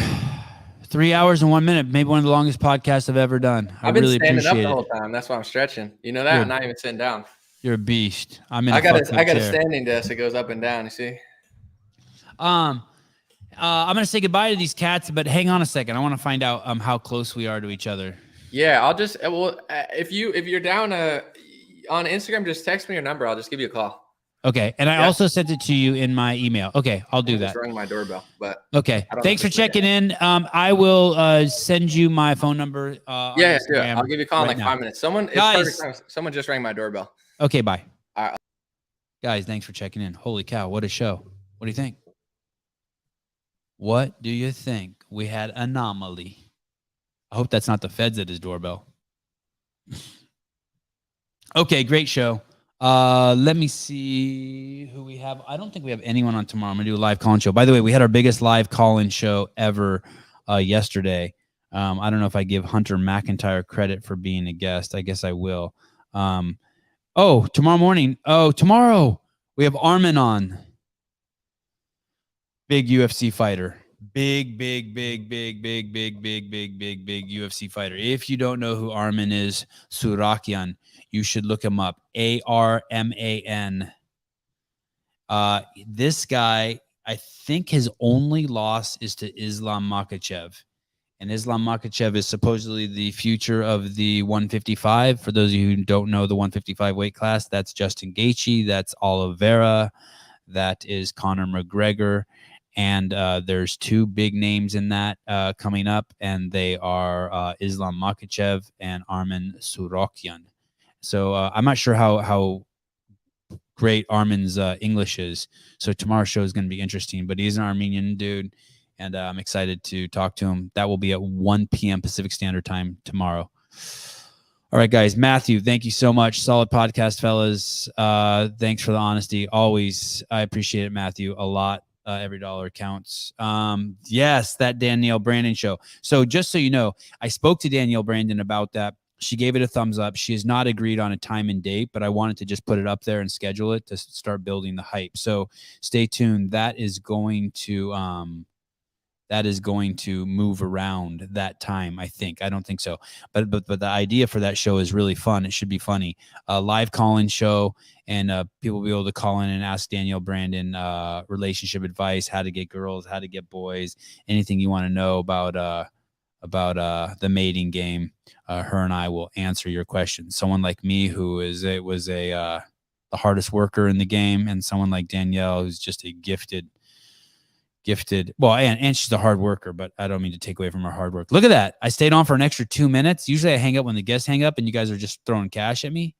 Sammy, Mr. Cop, thank you. Those are my initials. Sevan Adam Matosyan, Sam. Danielle Brandon is going to be awesome. She's a good dude. Yeah. It could be a really funny show. If a lot of people call in and start asking her crazy shit, it'll get good. And she's game. She's game. She ain't no punk. She's game. So I think she'll go hard. All right, guys. Thank you. And I will see you guys tomorrow.